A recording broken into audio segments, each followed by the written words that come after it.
ஆண்டவராகிய இயேசு கிறிஸ்து நாமத்தில் அனைவரையும் வாழ்த்துகிறேன். இந்த காலையில ஆராதனை வேளையில கர்த்தருக்கு நன்றி சொல்ல வரும்படி நம்மளுடைய ஆயுசில் ஒரு நாளை கூட என் கர்த்தர் தந்ததற்காக நன்றி ஸ்தோத்திரம் செலுத்துகிறேன். ஆமென்.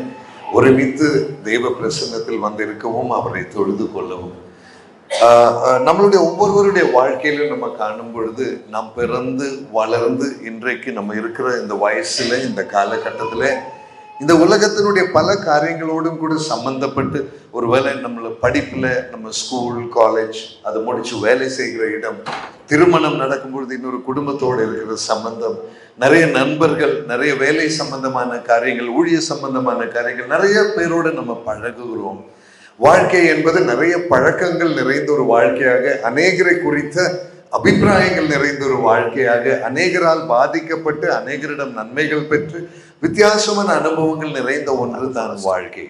இன்றைக்கு காலையில நம்ம எல்லாரும் இந்த வாழ்க்கையை வாழ்ந்து கொண்டு இருக்கும் பொழுது வேத வசனங்கள் நமக்கு கொடுக்கப்பட்டிருப்பது அந்த வாழ்க்கையின் தரத்தை நாம் எப்படி வாழ வேண்டும் என்பதை நமக்கு சொல்லித்தரத்தானே தவிர நம் வாழ்கிற வாழ்க்கையின் தவறுகளை திருத்திக் கொள்ளவும் அந்த தவறுகள் இல்லாத முறையில் தெய்வ பிரசன்னத்தில் நிற்கவும். ஆகையால் தான் விசுவாசம் உடையவன் அவன் ரட்சிக்கப்படுவான், கர்த்தருடைய குமாரன் மேல் நம்பிக்கை இருக்கிறவன் ரட்சிக்கப்படுவான் என்று சொல்லும் பொழுது அந்த நம்பிக்கை இந்த உலகத்தில் சாதாரண பழக்க வழக்கத்தில் வருகிற ஒன்று அல்ல.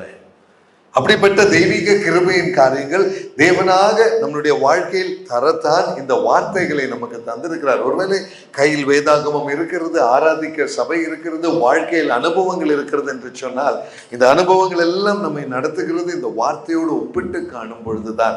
ஆகையால் தான் இந்த உலகத்தில் நம்ம வாழ்ந்தாலும் இந்த உலகத்தில் நம்ம இருந்தாலும் இந்த உலகத்தின் மேல் அன்பு வைக்க கூடாது என்று சொல்லுகிற வேத வார்த்தை உண்டு.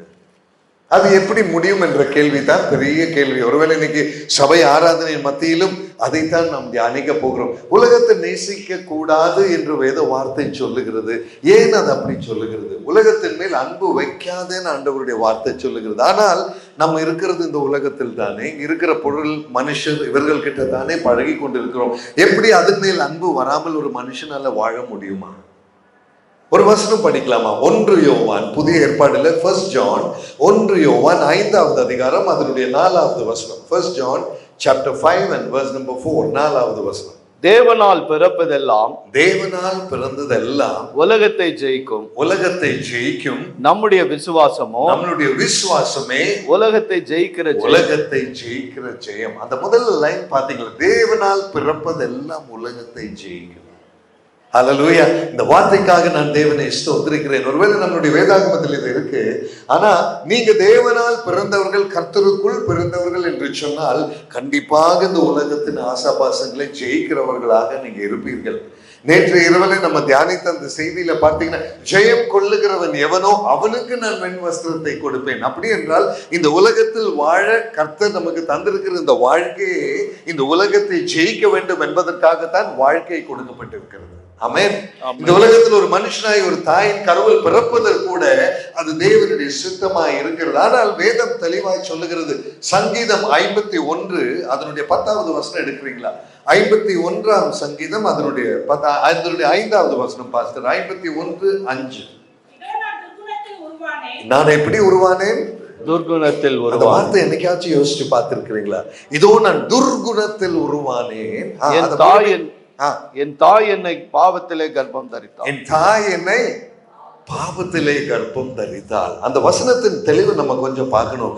இந்த உலகத்துல ஒரு சின்ன குழந்தை கூட தாய் தகப்பனுடைய மாம்சீக இச்சையினால் அல்லாமல் யாரும் பறக்கவில்லை. இங்க இருக்கிற நம்ம எல்லாரும் அப்படித்தான் பிறந்திருக்கிறோம்.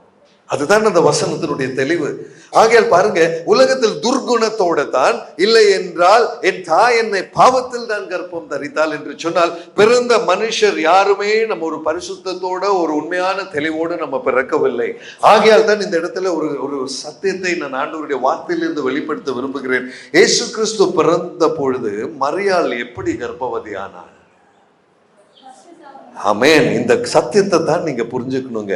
பரிசுத்தரான ஒருவர் பிறக்கணும்னா அதற்குள் மனுஷனுடைய பாவ சுபாவங்கள் கலந்து இருக்கிற ஒரு பிறவியாக அது இருக்க முடியாது.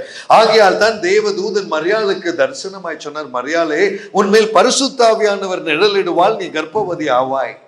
அந்த யோசேப்பு மனதில் நினைத்து கொண்டன், இந்த மரியாள் எனக்கு வேண்டாம், நான் திருமணம் பண்றதுக்கு முன்பதாகவே இவள் கர்ப்பவதியாக இருக்கிறாள், ஆகையால் அமைதியாக இவளை தள்ளி விடலாம், டைவர்ஸ் பண்ணி விடலாம் என்று சொல்லி அந்த இடத்துல யோசேப்பு நினைக்கும் பொழுது அவனிடமும் தூதன் வந்து சொல்லுகிறான், யோசேப்பே நீ அப்படி செய்யாதே, அவளிடம் உருவாயிருக்கிறது பரிசுத்த ஆவியானவரால் உருவானது.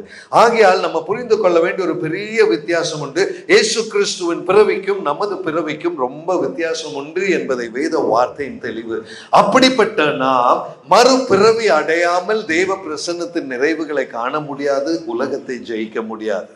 நமக்கு பிடித்தாலும் பிடிக்கலனாலும் துர்குணத்திலும் பாபத்திலும் பிறந்தவர்கள் தான் நம்ம ஒவ்வொருத்தரும். இதுல பரிசுத்தவானை பிறந்தவன் என்று சொல்ல யாருக்குமே இங்க ஒரு சான்ஸே கிடையாது. அது தேவனுடைய படைப்பின் முறை. அது அந்த பாவத்தில் பிறந்த நம்மை, பாவம் நிறைந்த இந்த உலகத்தில் தான் கர்த்தர் வாழ அனுமதித்து இருக்கிறார். இந்த உலகத்தில் வாழ்ந்து முடிக்கிற நாட்கள் வரைக்கும் நாம் எப்படி வாழ வேண்டும் என்பதை சொல்லித்தரத்தான் அவருடைய வார்த்தையும் தந்து இன்றைக்கு ஆராதிக்கும் பொழுதும் தேவ பிரசன்னத்தில் இருக்கும் பொழுதும் அவர் தருகிற பரிசுத்த ஆவியின் அபிஷேகம், நிறைவு ஒவ்வொன்றும் தேவன் இந்த வாழ்க்கையை ஏன் தந்தார், நீ பாவத்தில் பிறந்து பாவத்தில் வாழ இந்த பூமியில் உனக்கு அவர் வாழ்க்கையை தரவில்லை என்பதை நாம் சற்று திருப்பி அறியும்படிதான் ஆண்டவருடைய வார்த்தை. ஏன் தேவன் தம்முடைய ஒரே பேரான குமாரனை தந்தரல இவ்வளவாய் இந்த உலகத்தில் அன்பு கூர்ந்தார்? அந்த ஒரே பேரான குமாரனை தந்தரல ஏன் பரிசுத்த ஆவியானவரின் மூலமாய் மரியாள் என்ற ஒரு உத்தம ஸ்திரீக்குள் கர்ப்பவதியாய் அவளுக்குள் பிறந்த ஒரு மனுஷனாய் வாழ்ந்து இந்த பூமியில் இயேசு வாழ்ந்து நமக்கென்று சொல்லி ஊழியத்தை செய்து அந்த ஊழியத்தின் முடிவிலே நமக்கென்று சொல்லி நம் பாவங்களை ஏற்றுக்கொண்டு சிலுவையை சுமந்து அந்த சிலுவையில் அவருடைய திரு ரத்தத்தை சிந்தி திரு சரீரம் நொறுக்கப்பட்டு பரிசுத்தமாய் இருந்தவர் அந்த பாவத்தை ஏற்றெடுத்து மறிக்க வேண்டிய காரணம் என்னவென்று சொன்னால், பாவத்தில் உருவான நீங்களும் நானும் ஒரு இரட்சிப்படைய இந்த பாவ சரீரத்திலிருந்து பாவ உலகத்திலிருந்து பரிசுத்தருடைய திரு ரத்தத்தால் அல்லாமல் வேறொரு வாய்ப்பே இல்லை என்பதை சொல்லத்தான் இன்றைக்கு ஆவியானவர் இந்த தெளிவை நமக்கு முன்பதாக வைக்கிறார். ஆகையால் என்னை கேட்கிற தெய்வ ஜனமே, நீங்களும் நானும் வாழ்கிற இந்த உலகம் அதிக பாவத்திற்குள் போய்கொண்டிருக்கிற உலகம். வெளி உலகத்தை நாம் பார்க்கும் பொழுது அவ்வளோ பாவம் செய்யறாங்களே, இப்படி எல்லாம் அக்கிரமம் செய்யறாங்களே, இப்படி எல்லாம் பண்ணலாமா, இதெல்லாம் நமக்கு யோசனையில கூட எங்களால் ஏற்றுக்கொள்ள முடியவில்லை என்ற பாவம் நிறைந்த செய்திகளை தான் இன்றைக்கு டிவி நியூஸ்லயும் நியூஸ் பேப்பர்லயும் எல்லா இடத்துலயும் நம்ம படிச்சுட்டு இருக்கிறோம். இன்னைக்கு புதுசா நீங்க படிச்சுட்டு இருக்கிற ஒரு காரியம் உண்டு. இப்ப லேட்டஸ்டா எல்லாரையும் குழந்தைகளை காலேஜ் போறவங்களை என்ன படிக்க விரும்புறீங்க, என்ன கோர்ஸ்ன்னு கேட்டா ஏஐன்னு சொல்லுவாங்க. கேள்விப்பட்டு இருக்கிறீங்களா? ஆர்டிபிஷியல் இன்டெலிஜென்ஸ்னு சொல்லி. அதுதான் இன்னைக்கு இருக்கிற புது ட்ரெண்ட். அதாவது நீங்க எந்த கடையில போய் என்ன வாங்குறீங்க, எவ்வளவு செலவு பண்றீங்க, உங்களுக்கு என்ன சாப்பாடு பிடிக்கும், நீங்க எந்த ஊருக்கெல்லாம் பயணம் பண்றீங்க, எங்க தங்குறீங்க, ஒரு வருஷத்துல எத்தனை ரூபாய் செலவு பண்ணீங்க, இதெல்லாம் கூகுளுக்கு நல்லா தெரியும். இது கூகுளுக்கு எப்படி தெரியும்னா, நீ யூஸ் பண்ற கூகுள் பேனால தெரியும், நீ இன்டர்நெட்ல போய் என்ன தேடுறீங்கிறதுனால தெரியும். நம்ம செய்யற ஒவ்வொன்றும் இன்றைக்கு ஆர்டிபிஷியல் இன்டெலிஜென்ஸ்ல இருக்கு. சாஜி ஏப்ரஹாமுடைய பழக்கம் என்னன்னா, கூகுள் சொல்லி தரும், இவருக்கு இந்த சாப்பாடு பிடிக்கும், இவர் இப்படி இப்படி பயணம் பண்ணுவாரு, போகும்போது இந்த மாதிரி இடத்துல தங்குவாரு, இவர் செலவு பண்றது இந்த பொருள், இவருடைய விருப்பங்கள் இவைகள். நான் என்னுடைய மனைவி குடும்பத்தோட போகிற பல இடங்களில் எடுக்கிற போட்டோ ஒரு வருஷம் கழிச்சா உங்க போன்ல வருதா, கூகுள் வந்து கொண்டு கொடுக்குதா, ஓல்டு மெமரிஸ்ன்னு சொல்லி ஒரு இது வருதா? கூகுளுக்கு நல்லா தெரியும் நீ என்னைக்கு எங்க போன, எப்ப போன, அதை உனக்கு ஞாபகப்படுத்திட்டே இருக்கும். இன்னைக்கு இதுக்கு பெயர் தான் ஆர்டிபிஷியல் இன்டெலிஜென்ஸ் இல்லைன்னா நியூரல் டெக்னாலஜின்னு சொல்லி மிகவும் அதிகமாக உலகத்தில் வளர்ந்து கொண்டிருக்கிறது. இன்னைக்கு இந்த ஏஐ, இப்ப ஏர்போர்ட்ல எல்லாம் போனீங்கன்னா உங்களுக்கு போர்டிங் பாஸே தேவையில்லை, நேரம் நடந்து போனா உங்க முகத்தை ஸ்கேன் பண்ணி அதுதான் உங்க போர்டிங் பாஸ். அதுக்கு தான் இன்னைக்கு புதுசான டெக்னாலஜி இன்னைக்கு வந்து கொண்டு இருக்கிறது. அதனால தான் இன்றைக்கு எல்லாருமே டெக்னாலஜி பார்த்துட்டே போறீங்க. ஒரு போன் எடுத்தா கூட ஃபேஸ் ரெக்கக்னிஷன் இல்லையா, உங்க முகத்தை பார்த்த உடனே அதுதான் பாஸ்வேர்டு. இனி நம்பர் அடிக்கிற காலம் எல்லாம் போச்சு. என்னுடைய போன் அப்படிதான், என் முகத்தை பார்த்தா ஆன் ஆயிடும். இந்த மாதிரி டெக்னாலஜி வளர்ந்து கொண்டு இருக்கிற இந்த காலத்துல நம்ம ஒரு காரியத்தை புரிஞ்சுக்கணும். இதுவரைக்கும் நம்ம நம்பிக்கொண்டு இருந்த சில காரியங்கள் இந்த உலகத்துல வித்தியாசமானவைகள். நம்ம எல்லாம் சொல்றோம், ஜீவனுள்ள தேவனை நாங்கள் ஆராதிக்கிறோம், நாங்கள் ஒரு விக்கிரகத்தை ஆராதிக்கவில்லை, நாங்கள் அந்த விக்கிரகங்களுக்கு பேச முடியாது, அதுக்கு காதுண்டானாலும் கேட்க முடியாது, பார்க்க முடியாது, பேச முடியாதுன்னு எல்லாம் நம்ம சொல்றோம் இல்லைங்களா? ஆனா விக்கிரகங்கள் பேசக்கூடிய நாட்கள் நமக்கு முன்பதாக வந்து கொண்டு இருக்கிறது என்பதை தெளிவாக வேத வார்த்தையின் தெளிவிலிருந்து நமக்கால உணர்ந்து கொள்ள முடியும். ஆகையால் பாவம் நிறைந்த உலகத்தில் நீங்கள் வாழ்ந்தாலும் அந்த உலகத்திற்கு ஒத்தவர்களாக நீங்களும் நானும் இருக்கக்கூடாது என்ற தெய்வ விருப்பம் ஏன் என்பதை சற்று புரிந்து கொள்ளும்படி இன்றைக்கு இந்த வசனங்களை நம்ம பார்க்க போகிறோம். யாக்கோபின் புஸ்தகம் 4வது அதிகாரம் அதனுடைய 4வது வசனம் கொஞ்சம் படிக்கிறீங்களா? The book of James chapter 4 and verse number 4. யாக்கோபு 4. விபச்சாரரே, விபச்சாரரே, விபச்சாரிகளே, விபச்சாரிகளே, உலக சிநேகம் தேவனுக்கு விரோதமான பகை என்று. ஐயோ, பாத்தீங்களா? உலக சிநேகம் தேவனுக்கு விரோதமான பகை என்று அறியீர்களா? ஆகையால் உலகத்துக்கு சிநேகிதனாய் இருக்க விரும்புகிறவன், உலகத்திற்கு சிநேகிதனாய் இருக்க விரும்புகிறவன் தேவனுக்கு பகஞ்சனாய் இருக்கிறான். ஆமென். பின்ன ஏன் தெய்வம் நம்மளை இந்த உலகத்துல படைச்சு வச்சார்? அந்த கேள்விக்கு பதில் அதே வசனத்துல தான் இருக்கு. இந்த உலக சிநேகம் தேவனுக்கு பகைமை. ஆகையால் உலகத்தை சிநேகிக்க விரும்புகிறவன் தேவனுக்கு பகைஞ. உனக்கு ஒரு விருப்பம் இருந்தா கூட, நான் நிறைய சொத்து வாங்கணும், நிறைய ப்ராப்பர்ட்டி வாங்கணும், எனக்கு அத்தனை 3-4 வீடு வேணும், 2-3 கார் வேணும், நிறைய பணம் வேணும், அங்க எல்லாம் நிலம் வாங்கி போடணும், ஃபார்ம் வாங்கி போடணும், அது வேணும் இது வேணும்னு சொல்லி உலக சிநேகத்தை நீ விரும்புகிறவனாய், இந்த வார்த்தை பாத்தீங்களா? விரும்புகிறவன் கூட அவன் தேவனுக்கு பகைஞ. என் வாழ்க்கையில நான் அதை செய்யணும், இதை செய்யணும், அந்த பொருள் வேணும், இந்த நபரோட கூட பழகணும், இப்படிப்பட்ட காரியங்கள் எல்லாம் நினைக்கிற அந்த விருப்பம் கூட தேவனுக்கு பகைமை. இன்றைக்கு காலையில என்னை கேட்கிற அருமையான சகோதர சகோதரிமாரே, கர்த்தரை அந்த ஆராதிக்க, ஜீவனுள்ள தேவனை ஆராதிக்க வந்திருக்கிறோம். ஜீவனுள்ள தேவனுக்கும் விக்கிரகத்துக்கும் இருக்கிற ஒரே வித்தியாசம், அவர் பேசுவார், அவர் கேட்பார், அவருக்கு நம்ம சொல்றது நல்லா தெரியும், அவர் மரித்து போன தேவன் அல்ல என்பது தானே ஜீவனுள்ள தேவனுடைய அடையாளம். ஆனா வேதாகமத்துல ஒரு காரியத்தை வெளிப்படுத்தின விசேஷத்துல தெளிவாக சொல்லப்பட்டிருக்கிறது. 13வது அதிகாரம், வெளிப்படுத்தின விசேஷம் 13வது அதிகாரம் அதனுடைய 15வது வசனம் எடுக்கிறீங்களா? 13:15. மேலும் அம்மிருகத்தின் சொரூபம், பாருங்க, அந்த மிருகத்தின் சொரூபம் பேசத்தக்கதாகவும் மிருகத்தின் சொரூபத்தை மிருகத்தின் சொரூபத்தை வணங்காதவர்களை யாவரையும் கொலை செய்யத்தக்கதாகவும் மிருகத்தின் சொரூபத்திற்கு ஆவியை கொடுக்கும்படி அதற்கு சத்துவம் கொடுக்கப்பட்டது. இது நம்ம வேதாகமத்தில் இருக்கிற வெளிப்பாடு 13:15. தயவு செய்து நீங்கள் இதை கவனமாக பார்க்கும்படி. இன்னைக்கு வரைக்கும் சொல்லிட்டு நடந்த ஒரு விக்கிரகம்னா, ஒரு உருவம்னா பேசாதுங்க, செய்யாதுங்க. ஆனா இந்த உருவம் பேசும், அந்த மிருகத்தின் சொரூபம் பேசத்தக்கதாகவும். என்னை கேட்கிற அருமையான தெய்வ ஜனமே, சொரூபம் பேசுகிற நாட்கள் வந்து கொண்டிருக்கிறது. அதனுடைய பெயர் தான் ஆர்டிபிஷியல் இன்டெலிஜென்ஸ். தயவு செய்து இதை குறித்து ஜனங்கள் கவனமாக இருக்கும்படி, இந்த உலகத்தின் செய்திகளை காணும் பொழுது, டெக்னிக்கல் டெவலப்மெண்ட்ஸ் பார்க்கும் பொழுது, இன்னைக்கு உருவாய் கொண்டு இருக்கிற புது விஷயங்களை பார்க்கும் பொழுது கொஞ்சம் கவனமாக இருக்கும்படி நான் கேட்டுக்கொள்கிறேன். நான் பார்த்ததெல்லாம் கொஞ்சம் கூகுள் பண்றது, கொஞ்சம் நம்ம போன் பண்றது, இல்லைன்னா நம்ம டெலிவிஷன் பண்றது, இதெல்லாம் நான் பார்த்திருக்கிறோமே தவிர, அதற்கு மீறின ஒரு டெக்னாலஜிக்குள்ள இன்றைக்கு இந்த உலகம் சென்று கொண்டு இருக்கிறது. ஒரு ஏர்போர்ட்ல நான் டெல்லியில போயிருந்தேன். நம்ம பிரைம் மினிஸ்டரோட G20 சமிட்ல டெல்லியில இருக்கிற ஒரு பெரிய ப்ரோக்ராம்ல எங்களை ஒரு இன்விடேஷன் தந்து அழைத்து இருந்தாங்க. அங்க செல்லும் பொழுது அந்த ஹால்குள்ள பிரவேசிப்பதற்கு பயங்கர செக்யூரிட்டி செக். அந்த செக்யூரிட்டி செக்ல போய் கடைசியாக நீங்க அந்த மெட்டல் டிடெக்டருக்குள்ள போய் நிற்கும் பொழுது முன்னால பெரிய ஒரு டிவி ஸ்கிரீன் இருக்கு. அங்க போய் நின்னாச்சுன்னா நம்ம ஃபேஸ், நம்மளுடைய முகத்தை அப்படியே ஸ்கேன் பண்ணி அந்த ஸ்கிரீன்ல முதல்ல என்னுடைய போட்டோ வருது, அதுக்கப்புறம் என்னுடைய டேட் ஆஃப் பர்த் வருது, என்னுடைய அட்ரஸ் வருது, என்னுடைய பேங்க் டீடைல்ஸ் வருது, நான் எந்த ஊர்ல இருக்கிறேன், என்னென்ன காரியங்கள், இன்கம் டாக்ஸ் என்னைக்கு கட்டி இருக்கிறேன், எல்லாமே அந்த ஸ்கிரீன்ல என்னுடைய முகத்தை வச்சுட்டு அங்க வந்துருச்சு. நான் ரொம்ப அதிசயப்பட்டேன், இது எப்படி நடக்குதுன்னு சொல்லி.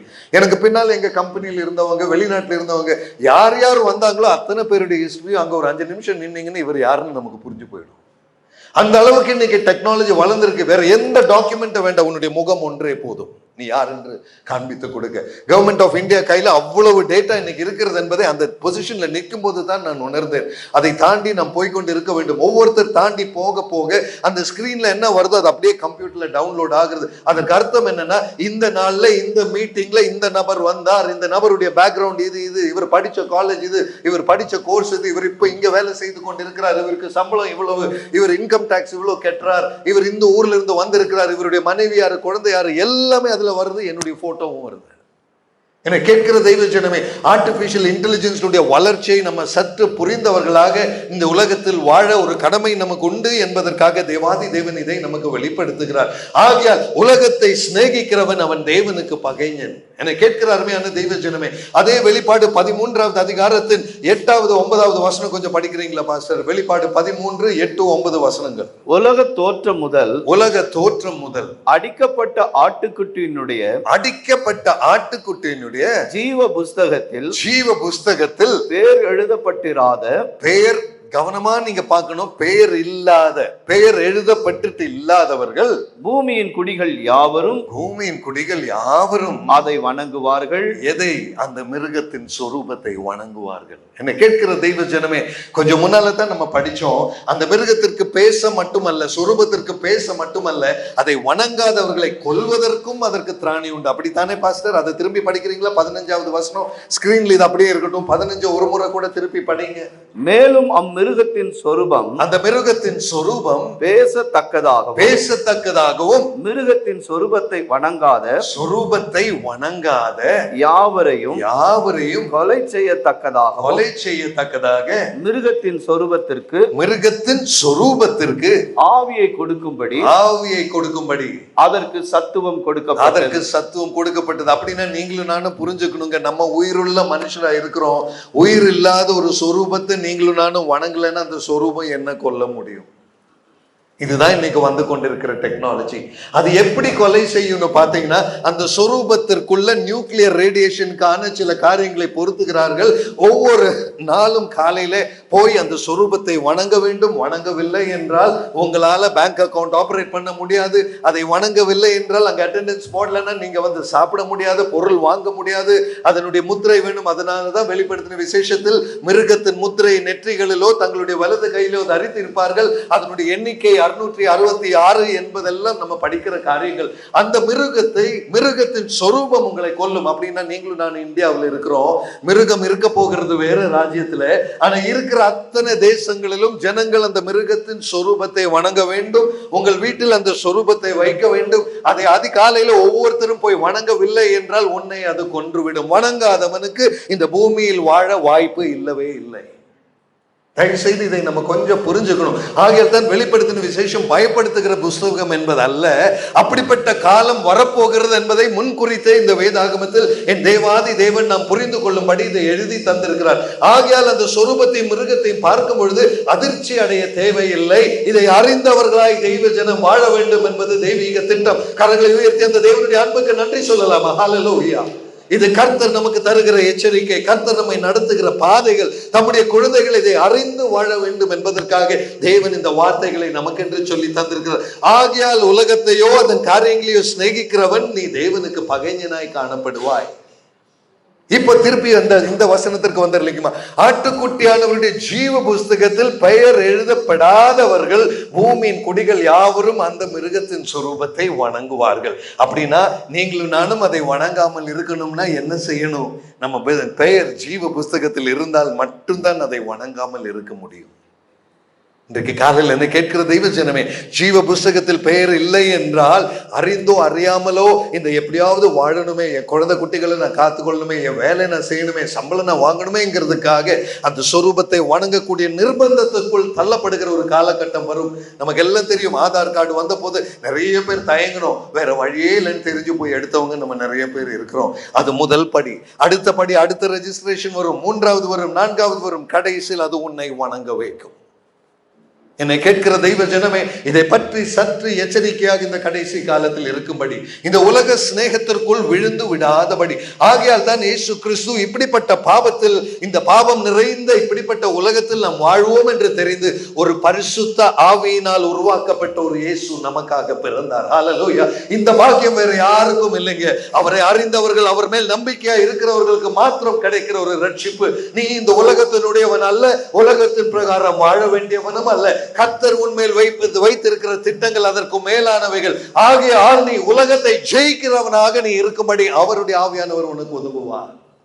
இந்த உலகத்திற்கு அடிமையா இருக்கல்ல, சொரூபத்தை வணங்கவில்லை என்றால் கொன்று விடுவேன் என்று சொல்லுகிற அப்படிப்பட்ட அரசாங்கமும் ஆட்சியும் வரும்பொழுது அதை வணங்க மாட்டேன் என்று சொல்லுகிற உன்னை அவர் விடுவிப்பார். ஹல்லேலூயா. தானியேலை சிங்க கெபியிலிருந்து விடுவிக்க ஒரு தேவன் உண்டு என்றால், ஒரு ஷத்ரக் மேஷக் அபேத்நேகோவை அந்த அக்கினியில் இருந்து விடுவிக்க ஒரு தேவன் உண்டு என்றால், ஒரு தாவீதை சவுலினிடமிருந்து விடுவிக்க ஒரு தேவன் உண்டு என்றால், ஒரு யோசேப்பை சிறைச்சாலையிலிருந்து விடுவிக்க ஒரு தேவன் உண்டு என்றால், இன்றைக்கு உனக்கும் அதே தேவன் உண்டு. ஹல்லேலூயா. தட்டி அவருக்கு ஒரு நன்றி செலுத்தலாமா? அந்த தேவன் உன்னை கைவிட மாட்டார். He will be with you, brothers and sisters. உன்னோடு கூட இருக்கிற ஒரு தெய்வ பிரசன்னம் உண்டு. அந்த தெய்வ பிரசன்னத்துக்காக வாழ்கிறவனாய் நீ இருக்க வேண்டும் என்பது தான் இந்த வசனத்தின் தெளிவு. இந்த உலகத்தின் காரியங்களுக்காக வாழாதே. ஒருவேளை நம்ம வாழ்க்கையை நம்ம சற்று திரும்பி பார்ப்போமானால், ஆண்டவரே எனக்கு நல்ல படிப்பு வேணும், அறிவு வேணும், வேலை வேணும், சம்பளம் வேணும், வீடு வேணும், சொத்து வேணும், இதுதானே நம்ம ஜெபம் எல்லாம். நம்ம வாழ்க்கையின் மொத்த கதையை எடுத்து பார்த்தா நல்ல ஆரோக்கியம் வேணும், நல்ல சாப்பாடு வேணும், குழந்தை குட்டி நல்லா இருக்கணும், நான் நல்லா இருக்கணும், எல்லாரும் முன்னாலே நான் பெரியவனா நடக்கணும். இத்தனை நடந்துருச்சுன்னா வாழ்க்கையில ஜெபத்திற்கு வேற குறிப்பே கிடையாது நம்ம கையில. இதெல்லாம் இல்லாததுனால என் வியாதி நீங்கணும் ஆண்டவரே, என் கடன் பிரச்சனை நீங்கணும், என் குழந்தைக்கு ப்ரொமோஷன் கிடைக்கணும், என் புருஷனுக்கு வேலை கிடைக்கணும், அது கிடைக்கணும், என் பிசினஸ் நல்லா ஓடணும், இதுதானே நம்ம ஜெபம் எல்லாம். ஒரு நிமிஷம் திரும்பி பார்ப்போம். நம்ம ஜெப குறிப்பெல்லாம் இந்த இதுக்குள்ளதான் சுத்திட்டு இருக்கோம். எப்ப பார்த்தா நான் நடத்த போகிற கல்யாணம் நல்லா இருக்கணும், அது ஆசீர்வாதமா இருக்கணும், என் ஊழியம் ஆசீர்வாதமா இருக்கணும், நான் செய்யறதுல நிறைய ஆத்துமாக்கள் தொடப்படணும், இதெல்லாம் தான் நம்மளுடைய ஜெபம். ஆனால் இன்றைக்கு ஆவியானவர் தெளிவுபட சொல்லுகிறார், இதெல்லாம் உன்னை சுற்றி இருந்தாலும் உன்னுடைய வாழ்க்கையின் ஜெப வேளையிலே கர்த்தர் முன்பதாக வைக்கிற விண்ணப்பம் இவைகளுக்குள் அடங்கி இருக்க கூடாது. நீ பரிசுத்தத்தோடு ஜீவ புஸ்தகத்தில் பெயர் உள்ளவனாய் இந்த சொரூபத்தை வணங்க தேவையில்லாதவனாய் கர்த்தர் உன்னை நடத்த, அப்படிப்பட்ட ஒரு ஜெப வாழ்க்கை உன்னிடம் கர்த்தர் எதிர்பார்க்கிறார் அல்லவா? அதல்லவா உயர்ந்த தரத்தில் உள்ள தெய்வீக அழைப்பின் வாழ்க்கை. ஹல்லேலூயா! கரங்களை உயர்த்தி நன்றி சொல்லலாமா? இந்த விருப்பத்தை என் தேவன் இந்த சபைக்கு இன்றைக்கு ஏன் சொல்லுகிறார் என்றால், என் கர்த்தருக்காக வாழ்வதன் தேவை என்ன, எதற்காக இந்த அழைப்பு, இந்த வாழ்க்கையை ஏன் தந்தார் என்பதை உணரும் பொழுது அவருடைய பிரசன்னத்தில் நாம் பெறுகிற பாக்கியம் இது. காரணம் என்னவென்றால், இயல்பாக ஒரு மனுஷன் கர்த்தருடைய ஆவியோடு இணைந்து வாழக்கூடியவன் அல்ல. இயல்பாக ஒரு மனுஷன் சாதாரண சுபாவத்தில் தேவனுக்கு பிரியமாய் வாழ முடிந்தவன் அல்ல. அதன் தெளிவையும் வேதாகமமே தருகிறது. ரோமர் 8வது அதிகாரம் 8வது வசனம் படிக்கிறீங்களா? Romans chapter 8 and verse number 8. ரோமர் 8:8. மாம்சத்திற்கு உட்பட்டவர்கள் அப்படின்னா நம்மளால முடியுமா சிஸ்டர்? தயவு செய்து அந்த வசனத்தை படிக்கும்போது சும்மா படிச்சுட்டு பிரசங்கம் பண்றதுக்கு இல்லை. மாம்சத்திற்கு உட்பட்டவர்கள் தேவனுக்கு பிரியமாய் இருக்க மாட்டார்கள். நான் சொல்லலைங்க, ரோமர் 8:8 அப்போஸ்தலனாகிய பவுல் எழுதி வைத்திருக்கிறார். இன்றைக்கு காலையில் என்னை கேட்கிற அருமையான தெய்வ ஜனமே, இங்க நான் மாம்சத்திற்கு உட்பட்டவன் இல்லைன்னு சொல்ற யாராவது நம்ம இந்த ரூமுக்குள்ள இருக்கிறோமா? நான் மாம்சத்திற்கு உட்பட்டவனே இல்லை, நான் எல்லாம் வேற லெவல்னு சொல்லக்கூடிய யாராவது நம்ம இங்க இருக்கிறோமா இன்னைக்கு காலையில? தயவு செய்து பாருங்க, பரிசுத்த ஆவியானவர் தம்முடைய வார்த்தையை பகுத்து பகுத்து நமக்கு தரும் பொழுது நம்ம புரிஞ்சு கொள்ள வேண்டிய காரியம், இந்த வசனத்தை படிச்சா நம்ம வாழ்க்கையில நம்ம யாருன்னு அது சொல்லிருங்க. நானும் நீங்களும் மாம்சத்திற்கு உட்பட்டவர்கள் தான். அப்படி இருந்தால் நம் தேவனுக்கு பிரியமாய் இருக்க முடியாது. இதுதாங்க வசனத்தின் தெளிவு. நான் சொல்லல, ஒருவேளை பெங்களூர்ல இருந்து வந்து நீங்களும் நானும் தேவனுக்கு பிரியம் இல்லாதவர்கள் சொன்னா, பாருங்க பாஸ்டர் இப்படிப்பட்ட ஆளை எல்லாம் கூப்பிட்டுட்டு வராதிங்க, என்னென்னமோ பேசுறாரு, நாங்களும் ஒரு நம்பிக்கையில தான் சபைக்கு வர்றோம், இவர் வந்து நீங்க தேவனுக்கு உட்பட்டவர்கள் அல்லன்னு சொல்லிட்டு போறாருன்னு நீங்க நான் சொல்லியிருந்த என்ன குற்றம் சொல்லியிருக்கலாம். ஆனா இன்னைக்கு இந்த வசனம் எனக்கும் சேர்த்து தான், நம்ம எல்லாம் சேர்ந்து ஒன்னா அடி வாங்குற வசனம் இது. நீ காலையில் என்னை கேட்கிற அருமையான தெய்வ ஜனமே, மாம்சத்திற்கு உட்பட்டு இருந்தால், ஆண்டவரே இந்த வாழ்க்கையின் சௌகரியம் போதும், இந்த வாழ்க்கையில ஆசீர்வாதமா இருந்தா போதும், எனக்கு ஏதோ கிடைக்கணும், என் வியாதி போகணும், என் கடன் தீரணும், என் குழந்தை நல்லா இருக்கணும்னு மாம்சத்திற்கு உட்பட்ட காரியங்களுக்காக மாத்திரம் உன்னுடைய வாழ்க்கையின் ஜெபமும் விண்ணப்பங்களும் உன்னுடைய கிறிஸ்தவ வாழ்க்கையும் இருந்தால் நீ தேவனுக்கு பிரியமானவன் அல்ல என்பதை தெளிவாக ஆண்டவருடைய வார்த்தை சொல்லுகிறது. இதை குறித்து எச்சரிக்கையாக இருக்கும்படி பரிசுத்த ஆவியானவர் எதிர்பார்க்கிற பரிசுத்தம் வேறே என்பதை அறிய இன்றைக்கு ஆண்டவருடைய வார்த்தை நமக்கு முன்பதாக சாட்சியாக நிற்பதற்காக நான் தேவனை ஸ்தோத்திரிக்கிறேன். என்ன கேட்கிற தெய்வ ஜனமே, நேற்றைய தினத்தில் அதனால் தான் ஆவியானவர் வெளிப்படுத்தினார், நீ கர்த்தரை துதிக்க சௌகரியம் தேவையில்லை, நீ கர்த்தரை ஆராதிக்க ஆசீர்வாதங்கள் தேவையில்லை, நீ கர்த்தரை மகிமைப்படுத்த உன்னுடைய வாழ்க்கை நல்லா இருக்கணும்னு தேவையே இல்லைங்க. ஹல்லேலூயா! உண்மையாக கர்த்தரை நேசிக்கிறேன்னா எந்த சூழ்நிலையின் மத்தியிலும் அவரை ஆராதிக்க உன்னால் முடியும். கரங்களை தட்டி அவருக்கு ஒரு நன்றி சொல்லலாமா? Let him receive the glory. அந்த மகிமை அவருக்கு மாத்திரமே, அவர் மாத்திரமே மகிமைக்கு பாத்திரர். ஹல்லேலூயா! ஆகையால் தான் அவர் சொன்னார், யோவான் சுவிசேஷம் 3வது அதிகாரம் 3வது வசனம் படிக்கிறீங்களா? John chapter 3 and verse number 3. யோவான் 3:3. இயேசு அவனுக்கு பிரதியுத்தரமாக, ஒருவன் மறுபடியும் பிறவாவிட்டால் தேவனுடைய ராஜ்யத்தை காண மாட்டான். ஆமென். Thank you pastor. இந்த வசனம் நம்ம எல்லாம் 1500 தடவை படிச்சிருக்கிற வசனம் தான். இது ஒன்றும் புது வசனம் கிடையாது. யோவான் சுவிசேஷம், ஒரு மனுஷன் மறுபடியும் பிறவாவிட்டால் அவன் தேவனுடைய ராஜ்யத்தை காண மாட்டான். என்னை கேட்கிற தெய்வ ஜனமே, உலக சிநேகம் தேவனுக்கு பகைமை. மாம்சத்தில் வாழ்கிறவர்கள் தேவனுக்கு பிரியமாய் இருக்க முடியாது. இதெல்லாம் இப்பதான் படிச்சோம். ஆனா இப்படிப்பட்ட மனுஷன் அவன் ஒருவன் மறுபடியும் பிறவாவிட்டால் அவன் தேவனுக்கு ராஜ்யத்தை காண மாட்டான் என்று மெய்யாகவே உங்களுக்கு சொல்கிறேன் என்ற இயேசு கிறிஸ்துவின் வார்த்தைகள் இது. இன்றைக்கு காலையில் என்னை கேட்கிற தெய்வ ஜனமே, தாய் உன்னை பாபத்தில் கர்ப்பம் தரித்தாள். அப்படிப்பட்ட நீ தாயின் பிறவியில் மாத்திரம் அப்படி வாழ்ந்து வந்தால் பத்தாது. நீ தாயின் பிறவி அல்லாமல் இன்னொரு பிறவி உனக்கு தேவை என்பதை மறுபடியும் பிறக்காவிட்டால், oh my God, my dear brothers and sisters, இயேசு கிறிஸ்து எப்படி பரிசுத்த ஆவியானவரால் அவர் உருவானாரோ அதே போன்ற ஒரு உருவாகுதலை என்னுடைய உங்களுடைய வாழ்க்கையில் பரிசுத்த ஆவியானவரால் தொடப்பட்டு வருகிறது. ஒரு மறுபிறவியின் அனுபவத்தை என் தேவன் எதிர்பார்க்கிறார். உன்னுடைய பழைய மாம்சத்தின் பிறவி அது பாபத்தில் உருவானது. ஓ ஹல்லேலூயா. சங்கீதம் 51:5 பார்த்த வண்ணமாய் ஒரு முறை கூட அந்த வசனத்தை படிங்க பாஸ்டர். 51:5 பாவத்திலே கர்ப்பம் தரித்தால், தாய் உன்னை பாபத்தில், அதற்கு முன்பதாக முதல் வரியில் ஒரு வார்த்தை இருக்கு பாஸ்டர். எதுல உருவானேன்? துர்குணத்தில். என்னை கேட்கிற தெய்வ ஜனமே, நம்மளுடைய பிறவியிலே துர்குணம் நம்ம செல்லுக்குள்ள, நம்ம மாலிக்யூலுக்குள்ள, நம்ம டிஎன்ஏக்குள்ள இருக்குங்க. நான் உருவானதே துர்குணத்துக்குள்ள. ஆகையால் தான் இயேசு கிறிஸ்து இந்த வசனத்தை யோவான் 3:3 சொன்னார், நீ மறுபடியும் பிறக்காவிட்டால் தேவனுடைய ராஜ்யத்தை காண மாட்டாய். துர்குணம் உடைய நீ கர்த்தருடைய ராஜ்யத்தை காண மாட்டாய். துர்குணம் உடைய நான் கர்த்தருடைய ராஜ்யத்தில் பிரவேசிக்க முடியாது. நான் விரும்பி துர்குணத்தை பெற்றுக்கொள்ளவில்லை. நான் பிறக்கும் பொழுதே அது துர்குணத்தின் ரிசல்ட்டாகத்தான் நான் பிறந்தேன். ஆகையால் அதை மாற்றிக்கொள்ளும்படி ஒரு மறுபிறவி தேவை என்ற வேத வார்த்தை தெளிவாக இதை தெய்வ ஜனம் உணர்ந்து கொள்ளும்படி, மறுபடியும் பிறக்காத ஒருவனுடைய பெயர் ஜீவ புஸ்தகத்தில் இருக்க முடியாது. ஜீவ புஸ்தகத்தில் பெயர் இல்லாதவன் மிருகத்தின் சொரூபத்தை வணங்குவான். இந்த காலையில் என்னை கேட்கிற தெய்வ ஜனமே, அந்த லாக்கு எங்க விழுகுதுன்னு பார்த்தீங்களா? ஏதோ ஜெபித்து ஏதோ ஆலயத்திற்கு வந்து ஏதோ இயேசுங்கிற நாமத்தை சும்மா கூப்பிட்டுட்டு போனா நான் இந்த தேவனுடைய குழந்தை ஆயிர மாட்டேன் என்ற தெளிவு தான் இந்த வார்த்தை தருகிறது. உண்மையான கர்த்தருடைய குழந்தையாக இருந்தால் இந்த உலகத்திற்கும் எனக்கும் சம்பந்தமே இல்லை. இந்த உலகத்தை சிநேகிக்கிறவனாக நான் இருக்க முடியாது. உலகமோ அதன் சார்ந்த காரியங்களோ எனக்கும் சம்பந்தம் இல்லை. ஆனால் இந்த உலகத்தில் வேலை செய்து நான் சம்பளம் வாங்க வேண்டும், இந்த உலகத்தில் என் குடும்பத்தை நடத்த வேண்டும், இந்த உலகத்தின் மனுஷரோடு நான் பழக வேண்டும். ஆனாலும் இந்த உலகத்தினுடையவன் அல்லாதவனாக நான் நிற்க வேண்டும். ஆகையால் தான் வேதாகமம் சொல்லுகிறது, இங்க நம்ம வெறும் பரதேசிகள் தான். ஹல்லேலூயா. இது நம்மளுடைய ராஜ்யம் அல்ல.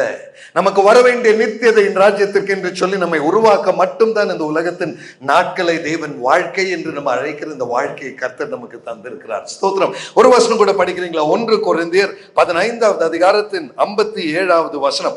1 கொரிந்தியர் 15:57வது வசனம். தேவன் நம்மை நடத்துகிற விதத்தை பாருங்க. இந்த உலகத்துல வாழ்கிற நமக்கு அவர் செய்கிற உதவியை பாருங்க. S pastor 15. நம்முடைய கர்த்தராகிய இயேசு கிறிஸ்துவினாலே, கர்த்தராகிய இயேசு கிறிஸ்துவினாலே நமக்கு ஜெயம் கொடுக்கிற தேவனுக்கு ஸ்தோத்திரம். ஹல்லேலூயா. கரங்களை உயர்த்தி இந்த வார்த்தைக்கு ஒரு நன்றி சொல்லலாமா? நம்மால ஜெயிக்க முடியாதுங்க, நமக்கு ஜெயம் கொடுக்கிற ஒருவர் இருக்கிறார்.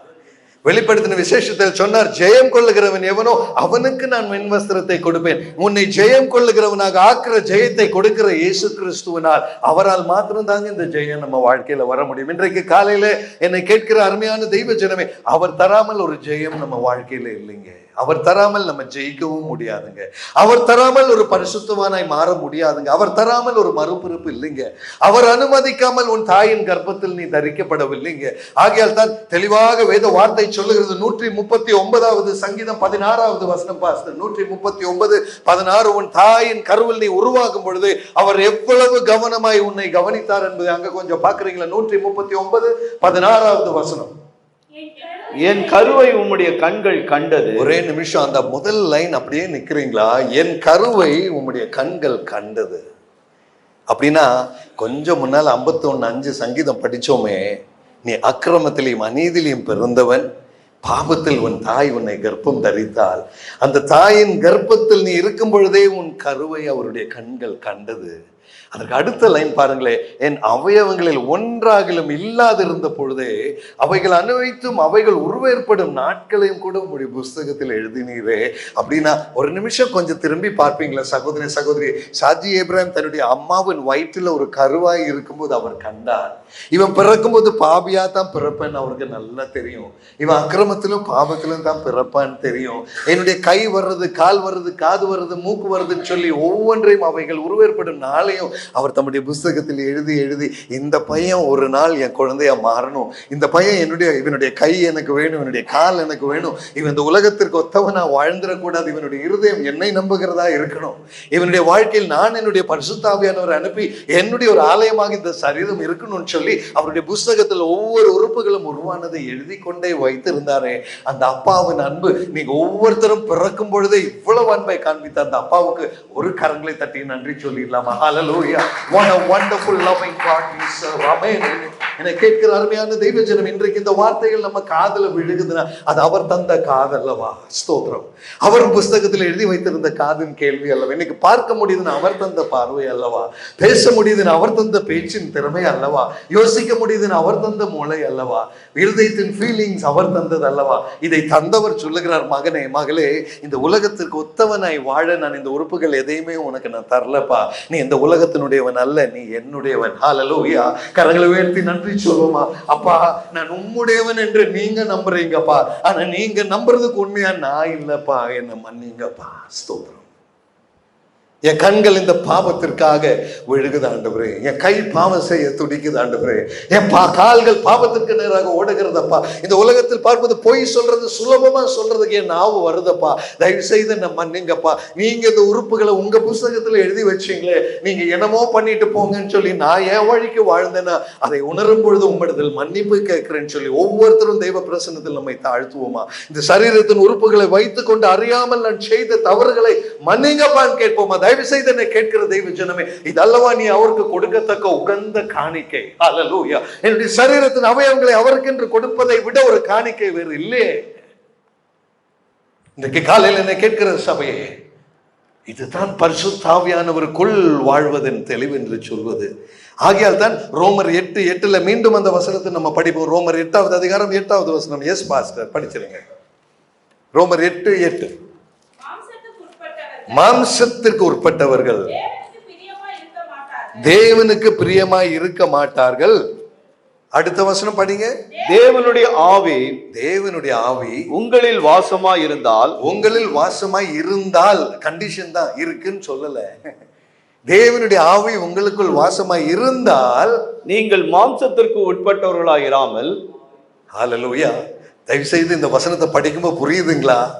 தேவனுடைய ஆவி உங்களுக்குள் வாசம் செய்கிறத ஒரு பரிசுத்த சரீரமாக உன்னுடைய சரீரத்தின் அவயவங்களை நீ கர்த்தருக்கு காணிக்கையாக கொண்டு நடந்தால், அப்பொழுது தேவனுடைய ஆவியானவர் உனக்குள் வாசமாய் இருந்தால் நீங்கள் மாம்சத்திற்கு உட்பட்டவர்களாய் இராமல் ஆவிக்கு உட்பட்டவர்களாய் இருப்பீர்கள். என்ன கேட்கிற தெய்வ ஜனமே, ஆவியினுடையவனாய் வாழ நம்மளுடைய வாழ்க்கையில் முடியும் என்பதன் தெளிவுதான் இந்த வசனம். இதை உணர்ந்து கொள்ளதான் பாஸ்டர், தெரியல பாஸ்டர், ஏதோ ஒரு சமயத்துல அப்படி வந்துருது பாஸ்டர், ஏதோ ஒரு சமயத்துல தெரியாம அப்படி எரிச்சலா விழுந்துடுறேன், ஏதோ ஒரு சமயத்துல டென்ஷன்ல பேசிடுறேன், ஏதோ ஒரு சமயத்துல அவங்கள என்னால நேசிக்கவே முடியல, எவ்வளவு நினைச்சாலும் அந்த மனுஷன் மேல வெறுப்பு தான் வருது பாஸ்டர், அவ்வளவோ எனக்கு துரோகம் பண்ணிட்டாங்க, அவங்களாம் நல்லாவே இருக்க மாட்டாங்க. இப்படிப்பட்ட உணர்ச்சிகள் வருதுன்னா அது மாம்சத்தின் உணர்ச்சிகள்ங்க. ஆவியினால் நடத்தப்பட முடியும் என்பதன் தெளிவு இருக்குன்னா ஆவிக்குட்பட்டவர்களாய் இருப்பீர்கள். அப்படி என்றால் கிறிஸ்துவின் ஆவி இல்லாதவன் அவருடையவன் அல்ல. தயவு செய்து இன்னைக்கு காலையில் என்னை கேட்கிற தெய்வ ஜனமே, நீ யார் மேலேயாவது குறை வைத்து, பொருள் மேல ஆசை வைத்து, அவன் இங்க இருக்கிற அந்தஸ்து மேலையும், இங்க இருக்கிற பணத்து மேலையும், சொத்து மேலையும், சுகத்தின் மேலையும் ஆசையை வச்சு, ஆண்டவரே நீங்க எல்லாம் கொடுத்தீங்கன்னா உங்களுக்கு சாட்சி சொல்றேன், நன்றி சொல்றேன், காணிக்க போடுறேன்னு சொல்லுகிறவன் என்றால் நீ கர்த்தருடையவன் அல்ல என்பதன் விளக்கம் தான் இந்த வசனம். நீ அவருடையவன் அல்ல. தயவு செய்து என்னை கேட்கிற சபையை, இந்த கடைசி காலத்தில் மிருகமும் அதன் சொரூபமும் ஆர்டிபிஷியல் இன்டெலிஜென்ஸும் அந்த கிறிஸ்துவின் ஆட்சியும் எல்லாம் வரக்கூடிய நேற்றைக்கு நம்ம பார்த்த மாதிரி இது வேதனையின் ஆரம்பமே, வேதனை காலத்தின் ஆரம்பம், கடைசி காலத்தின் ஆரம்பம். ஆகையால் தான் இதை எல்லாம் கண்டு கொண்டு நம்ம இருக்கிறோம். ஜனங்கள் தெய்வ பயம் அற்றவர்களாய் மாறுவார்கள், அன்பு குறையும், சகோதரர்களுக்குள்ள அன்பில்லை, தாய் தகப்பனுக்குள்ள அன்பில்லை, குடும்பங்கள் பிரிந்து கொண்டிருக்கிற காலகட்டம் இது. டைவர்ஸ் கேசஸ் ஏறிக்கொண்டிருக்கிற திருமணங்களை விட டைவர்ஸ் தான் இன்னைக்கு ஜாஸ்தி. என்ன கேட்கிற தெய்வ ஜனமே, திருமணமே பண்ணாம ஒன்னா வாழ்கிற லிவ் இன் ரிலேஷன்ஷிப் புது ஸ்டைல் வந்திருக்கு இப்போ. ஆணுக்கும் ஆணுக்கும் திருமணம் நடக்கிற காலம், பெண்ணுக்கும் பெண்ணுக்கும் திருமணம் நடக்கிற உலகம் கலைந்து குலைந்து நாசமாய் போய் கொண்டிருக்கிற பாபத்தின் நிறைவை காணும் பொழுது, ஜனமே நீ புரிந்து கொள்ள வேண்டிய காரியம், அந்த கூட்டத்தில் பட்டவனாய் நீ இருக்க கர்த்தர் உன்னை உருவாக்கவில்லை. நீ உலகத்தினுடையவன் அல்ல. உலக சிநேகம் தேவனுக்கு பகைமை. ஹல்லேலூயா. நீயோ கர்த்தரால் தேர்ந்தெடுக்கப்பட்ட பாத்திரம், அவருடைய பரிசுத்த ஆவியை தாங்கி நிற்க வேண்டிய பாத்திரம். நீயோ அவருடைய ஆவியினால் முத்திரையிடப்பட வேண்டியவன். நீ ஆவிக்குட்பட்டவனாய் இருக்கும்படி கர்த்தர் உன்னை உருவாக்கி இருக்கிறார். கரங்களை தட்டி நன்றி சொல்லலாமா? நம்மளுடைய அழைப்பின் வித்தியாசம் அது. ஹல்லேலூயா. நம்மை அவர் உருவாக்கின அழைத்ததன் வித்தியாசம் அது. ஞாயிற்றுக்கிழமை ஆலயத்தில் வந்திருந்து ஆராதிக்க பெற்ற பாக்கியத்தின் தெளிவு அது. நான் வாழ்வது இந்த உலகத்தின் காரியங்களுக்கு அல்ல.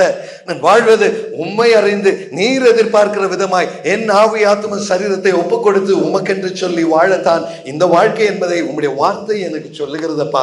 இதை அறிந்து வாழ எனக்கு கிருபை தருவீங்களா? அருமையான தெய்வ ஜனமே, இந்த உலகம் போலியானது.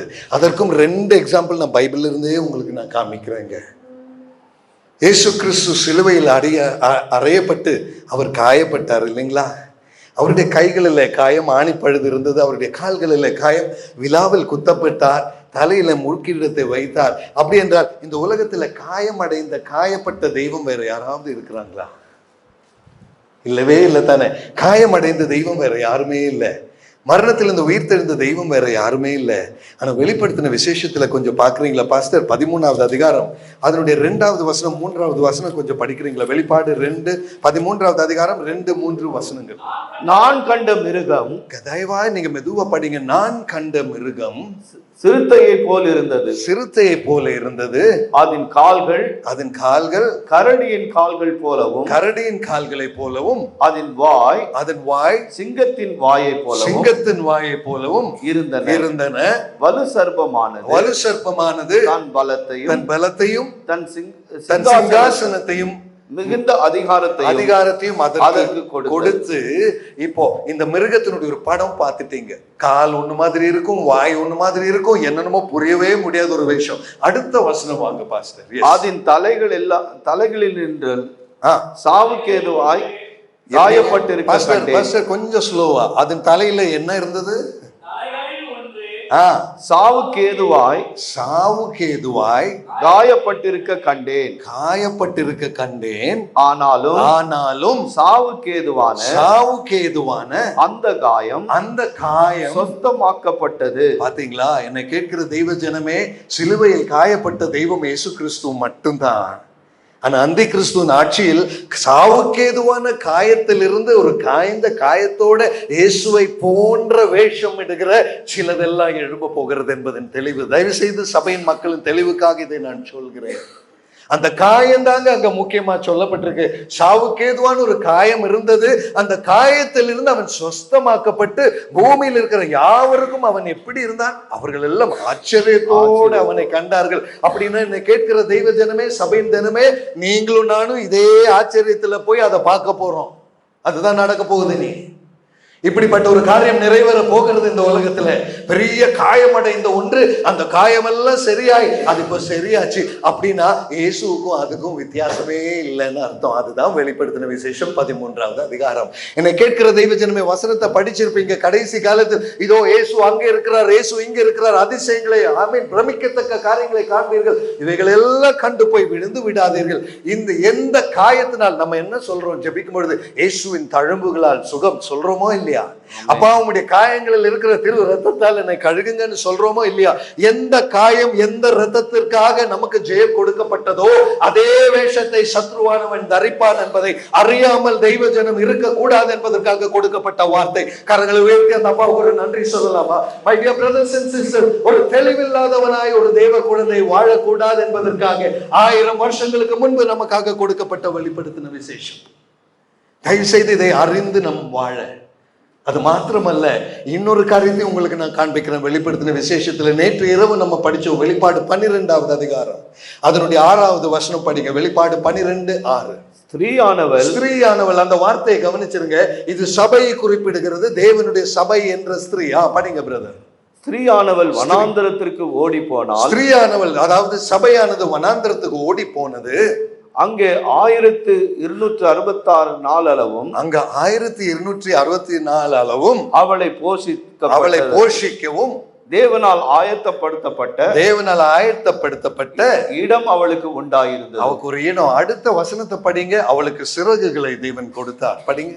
வானத்திலே யுத்தம் உண்டாயிற்று. மிகாவேலும் அவனை சார்ந்த தூதர்களும் வலு சர்ப்பத்தோடு.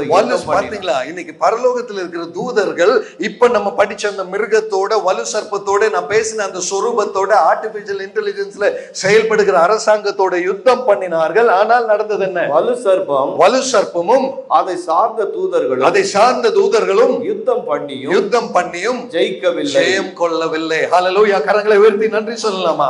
இந்த உலகத்தின் பெரிய வல்லரசுகள், இந்த உலகத்தின் காட்சிகள், அந்தி கிறிஸ்துவின் காரியங்கள் தேவனுக்கு முன்பதாக ஜெயிக்க முடியாது. இதை அறிந்த ஒவ்வொரு தேவ குழந்தையும் வாழ வேண்டும். ஏன் அந்த மிருகத்தை நமஸ்கரிக்க கூடாது? கடைசியில் அது ஜெயிக்காது. ஹல்லேலூயா. அது உன்னை விரட்டலாம், உன்னை பைத்தியப்படுத்தலாம், உன்னை வேதனைப்படுத்தலாம், உன்னை பயப்படுத்தலாம். ஆனால் அது ஜெயிக்க போகிறது இல்லைன்னு ஆண்டவருடைய வார்த்தை சொல்லியாச்சு. ஜெயிக்காத ஒண்ணுக்கு வணங்காத தெய்வ ஜனமே, ஹல்லேலூயா. உன்னுடைய எவ்வளவு நெருக்கடி வந்தாலும் கர்த்தருக்காக நிற்கிற வைராகியத்தோடு நில். இந்த வைராகியம் ஏதோ என் வாழ்க்கையில ஏதோ கிடைப்பதற்கு அல்ல. இந்த வைராகியம் என் கர்த்தருடைய நாமத்தை உயர்த்தி நிறுத்த. ஹல்லேலூயா, ஹல்லேலூயா. அதனால தான் நான் சொல்றேங்க, கடைசி காலத்துல ஊழியத்தில் ஆத்தும ஆதாயம்னா ஏதோ இருக்கிற ஊரை எல்லாம் கிறிஸ்தவன் ஆக்கணும்ங்கிற எண்ணம் அல்ல. இந்த ஊர்ல இருக்கிறவன் எல்லாம் இப்படி ஏமாந்து விடக்கூடாது என்ற தெய்வீக சத்தியத்தை அறிந்து வாழ, நான் பெற்ற பாக்கியத்தை அவர்களுக்கும் பகிர்ந்து கொடுக்க, கிறிஸ்துவின் அன்பை பகிர்ந்து கொடுக்க சொல்வது தானே ஊழியம். ஹல்லேலூயா. இதல்லவா ஊழியம், இதல்லவா தெய்வீக அழைப்பு. ஸ்தோத்திரம். ஆமென். இன்றைக்கு இந்த உலகத்தின் பார்வையில ஊழியம்னா 4 பேரை கன்வெர்ட் பண்ணி கிறிஸ்தவன் ஆக்குறது, அந்த வேலையே நமக்கு கிடையாதுங்க. நீ ஆராதிக்கிற தேவன் யார் என்பதை நீ அறிந்திருந்த தேவன் உண்மையுள்ள தேவன், ஜீவனுள்ள தேவன், தோற்காத தேவன், தோல்வியற்ற தேவன், உன்னை ஜெய வைக்கிற தேவன். அந்த தெய்வத்தினுடைய ஜெயம் நான் மட்டும் பெற்றா பத்தாது, எனக்கு தெரிஞ்சவங்களுக்கும் நான் அதை பகிர்ந்து கொடுக்கணும் என்ற தெய்வீக அன்பை பகிர்ந்து கொடுப்பதன் பெயர் ஊழியம். ஹல்லேலூயா. கரங்களை தட்டி நன்றி சொல்லலாமா? இது வித்தியாசமான ஊழியம். glory, hallelujah. அந்த மிருகத்தை வணங்கி அவன் நரகத்துக்கு போகிறத பார்க்க முடியலன்னு சொல்லி அந்த ஆத்மாவை குறித்த ஒரு பாரத்தோட தெய்வ பிரசன்னத்தில் நிற்பதன் பெயர் தான் ஆத்ம பாரம். அதுதாங்க ஊழியம். உன்னுடைய சகோதரனை நீ நேசிக்கிறன்னா அவன் பாபத்துல வாழ்வதை சகிக்க முடியாம, கர்த்தாவே அவங்களை ரட்சிப்பீங்களான்னு சொல்லி தெய்வ பிரசன்னத்துல வந்து மன்றாடுவதன் பெயர் ஜெபம். சபை கூடி வரும்பொழுது, அப்பா எங்களை போல கூடி வர முடியாத நிறைய பேர் இன்னைக்கு வெளியில இருக்கிறாங்களே, தேவனை ஆராதிப்பதன் தேவை என்ன என்று கூட தெரியாம ஏதோ இந்த உலக வாழ்க்கை நல்லா இருந்தா போதும் நினைச்சு வாழ்றாங்களே, அவங்க எவ்வளவு ஏமாந்து போறாங்க. இந்த வசனமெல்லாம் படிக்கிறதுக்கு அவங்களுக்கு ஒரு வாய்ப்பு இல்லையப்பா, ஆனா எங்களுக்கு இந்த வாய்ப்பை தந்திருக்கிறீங்களே, இந்த வாய்ப்பை பெற்று நாங்க முதலாவது எங்களை சரி செய்து கொண்டு அவங்களையும் நேர் வழியில் நடத்த எங்களுக்கு கிருபை தாங்கப்பான்னு கேட்போமா? அதல்லவா உண்மையான தேவனுக்கு பயந்த கிறிஸ்தவ வாழ்க்கை. That is ministry, brother. அதுதான் ஊழியம். இன்னைக்கு காலையில என்ன கேட்கிறாருமையான தெய்வ ஜனமே, அந்த தெய்வ பிரசன்னத்துல நின்று கொண்டு, ஆண்டவரே அந்த வலு சர்ப்பமும் அதை சேர்ந்த தூதர்களும் யுத்தம் பண்ணுவார்கள், இது தோற்று போகும். இன்றைக்கு காலையில என்ன கேட்கிற தெய்வ ஜனமே, அந்த ஸ்திரீயானவள் அது தேவனுடைய சபை. அது வனாந்திரத்துக்குள் எடுத்துக்கொண்டு போய் 13வது அதிகாரத்துல கீழே படிச்சுட்டே வந்தீங்கன்னா பாஸ்டர், அவளுக்கு 2 சிறகுகள் கொடுக்கப்பட்டிருக்கிறது என்று அங்க பார்க்க, அதையும் படிச்சிருங்க பாஸ்டர். எஸ், ஸ்திரீயானவள். சிஸ்டர் அந்த வசனம் எத்தனாவது வசனம்? 14. அதை போட்டுருங்க பிரதர். படிங்க வசனத்தை படிங்க சிஸ்டர். அந்த பாவின் முகத்திற்கு விலகி ஒரு காலமும் காலங்களும் அரை காலமும் போஷிக்கப்படத்தக்க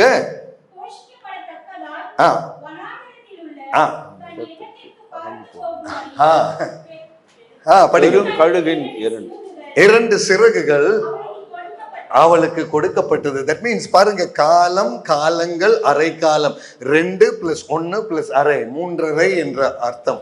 அதாவது 3½ வருஷ காலம் அந்த சபையானது வனாந்திரத்துல தேவனால் பாதுகாப்பாக வைக்கப்படுகிற உபத்திரவத்தின் காலம் இது. நீ சொரூபத்தை வணங்கணும், வணங்கலன்னா உன்னை கொன்றும்.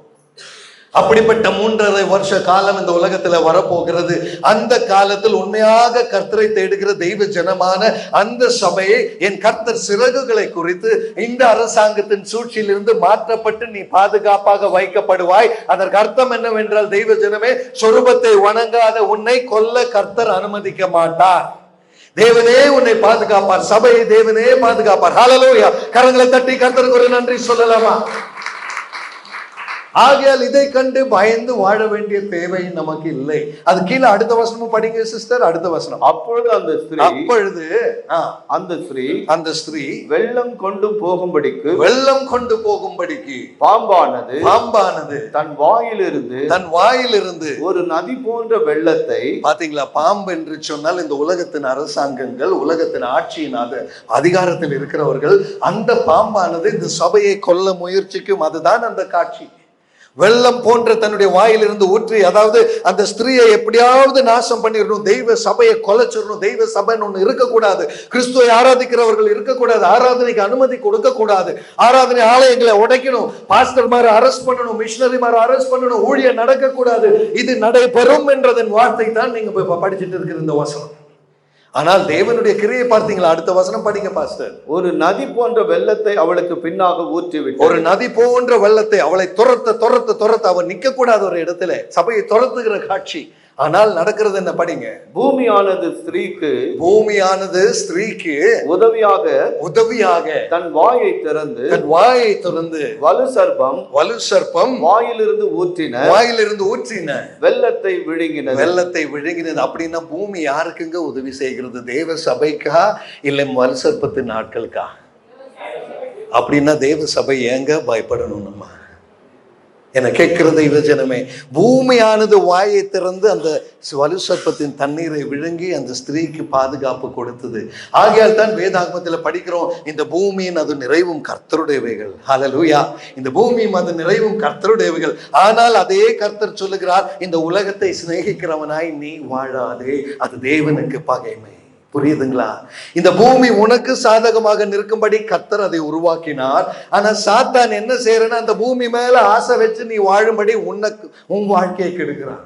தயவு செய்து இந்த உண்மையை புரிஞ்சுட்டோம்னா, இந்த சொத்து ஆசை, பண ஆசை, அந்த ஆசை, இந்த ஆசைன்னு நம்ம வாழ்க்கையில வர்றதுக்கு வாய்ப்பே இல்லைங்க. ஆவியானவரால் நடத்தப்படுகிற ஒருவனுக்கு தெரியும், என்ன உபத்திரவம் வந்தாலும் சரி கர்த்தர் பார்த்துக் கொள்வார். ஹல்லேலூயா. நான் பயப்பட தேவையே இல்லை.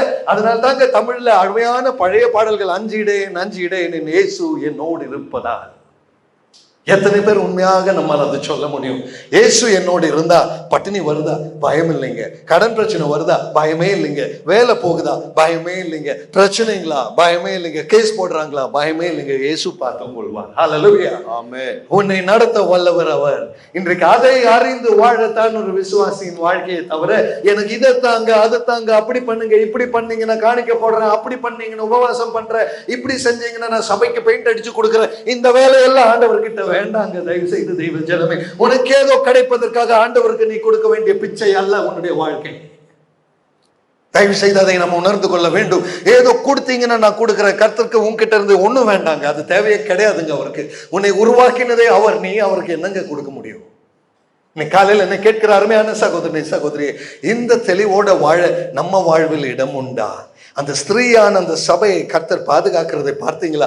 அந்த பாதுகாப்பு உனக்கு வேணும்னா நீ கர்த்தருக்கு உண்மையுள்ளவனாயிரு.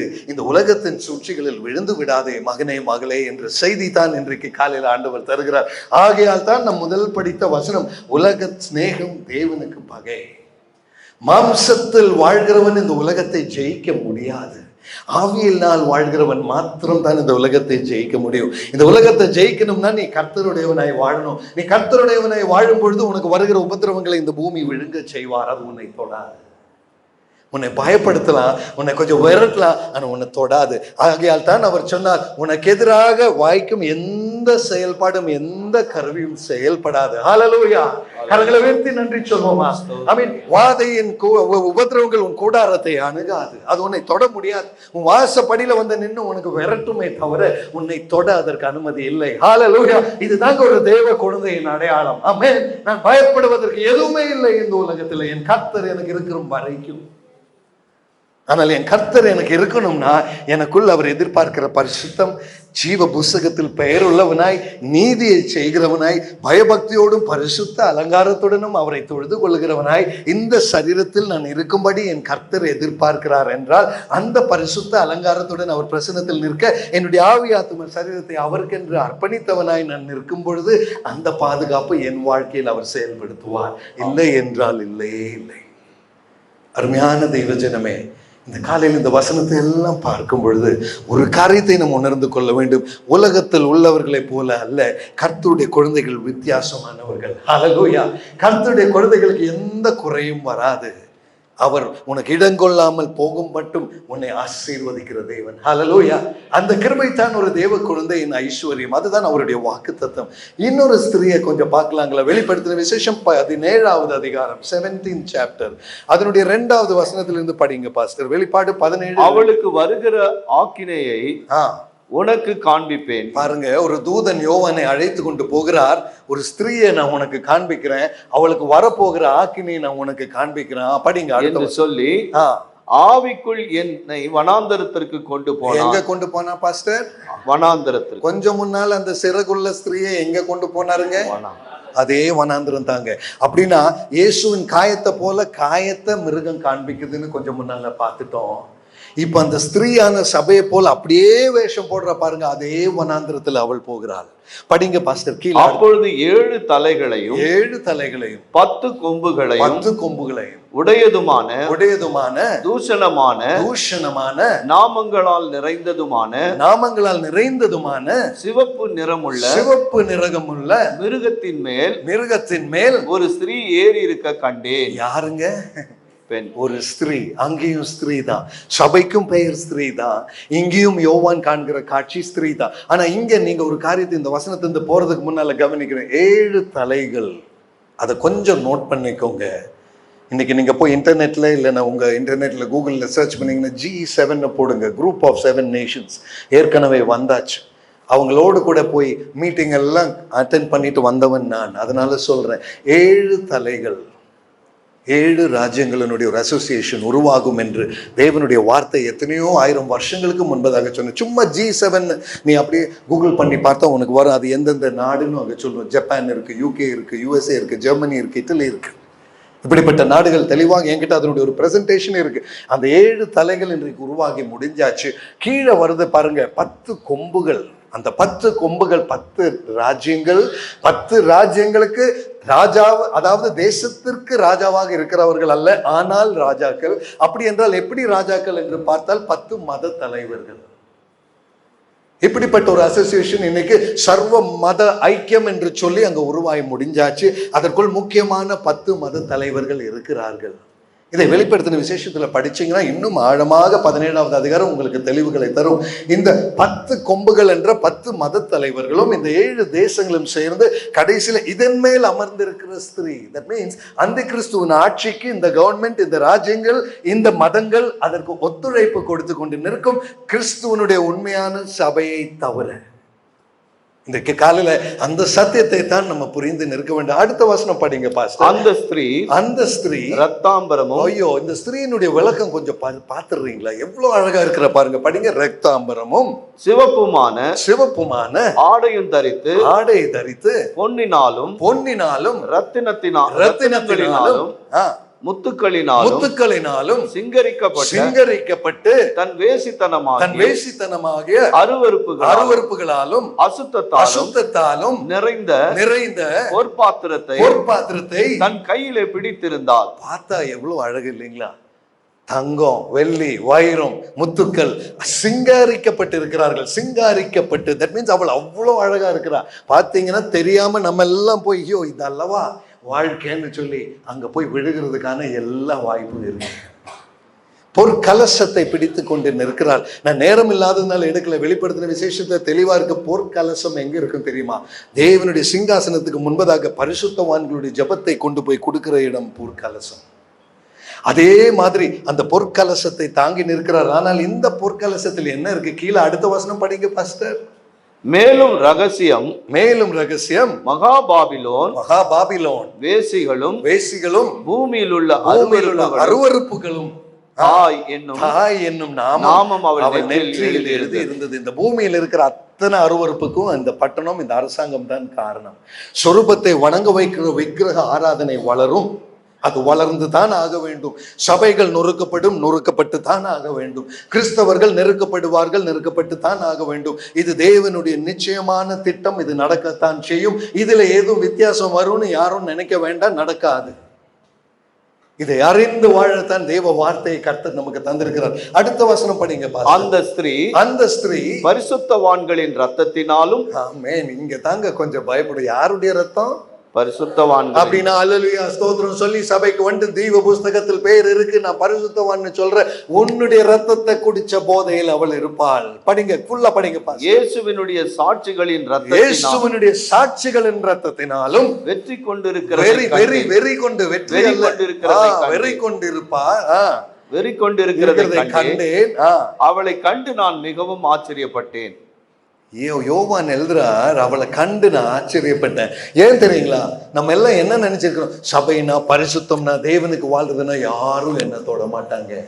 ஆனா கொஞ்சம் முன்னால படிச்சோமே, அந்த சொரூபத்திற்கு வணங்காதவர்களை கொல்லத்தக்க அதிகாரம் அதற்குண்டு. அப்படி கொன்றவர்களின் ரத்தம் தான், அதாவது இயேசு கிறிஸ்துவின் ரத்தத்தினாலும் பரிசுத்தவான்களின் ரத்தம். பரிசுத்தவான்கள் அதை வணங்க மாட்டார்கள், அவர்களை கொன்ற ரத்தம். நம்பர் 2, இயேசுவின் சாட்சியுடையவர்களுடைய ரத்தம். இதை குடித்து அவள் அப்படியே போதையில வெறி கொண்டு அவள் இருக்கிறார். தட் மீன்ஸ் வருகிற கடைசி காலத்தின் உபத்திரவத்தின் காலம் இது. தயவு செய்து என்னை கேட்கிற தெய்வ ஜனமே, இயேசுவை பின்பற்றினதுனால எனக்கு எல்லாம் கிடைச்சிடும், நான் நல்லா இருப்பேன்னு ஒரு எண்ணம் எங்கேயாச்சும் இருந்து அதற்காக இயேசுவை ஆராதிக்கிறீங்கன்னா இன்னைக்கே அந்த ஆராதனை விட்டுருங்க. அது நல்லதில்லை, அது நடக்காது. ஓப்பனா சொல்றேன், மறைச்சு வச்சு ப்ராஸ்பரிட்டி பேச வரல. இயேசுவை கூப்பிட்டீங்கன்னா அப்படி ஆயிரும், இப்படி ஆயிரும், உனக்கு அது கிடைக்கும், இது கிடைக்கும். உனக்கு ஒன்றும் கிடைக்காது, இருக்கிறதும் போகும். அதுதான் உண்மை. இதற்கு நீ ரெடினா கர்த்தரை நம்புகிறியா?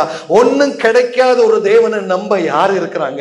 எனக்கு இருக்கிறதும் போயிரும்னு அந்த தேவனை நேசிக்கிறதுக்கு யார் இருக்கிறாங்க? உண்மையான அந்த இயேசுவின் மேல் அன்பு வைக்க நம்மளால முடியுமான ஒரு விஷயம் நம்ம சொந்த மனசாட்சியை பார்த்து கேட்கலாமா?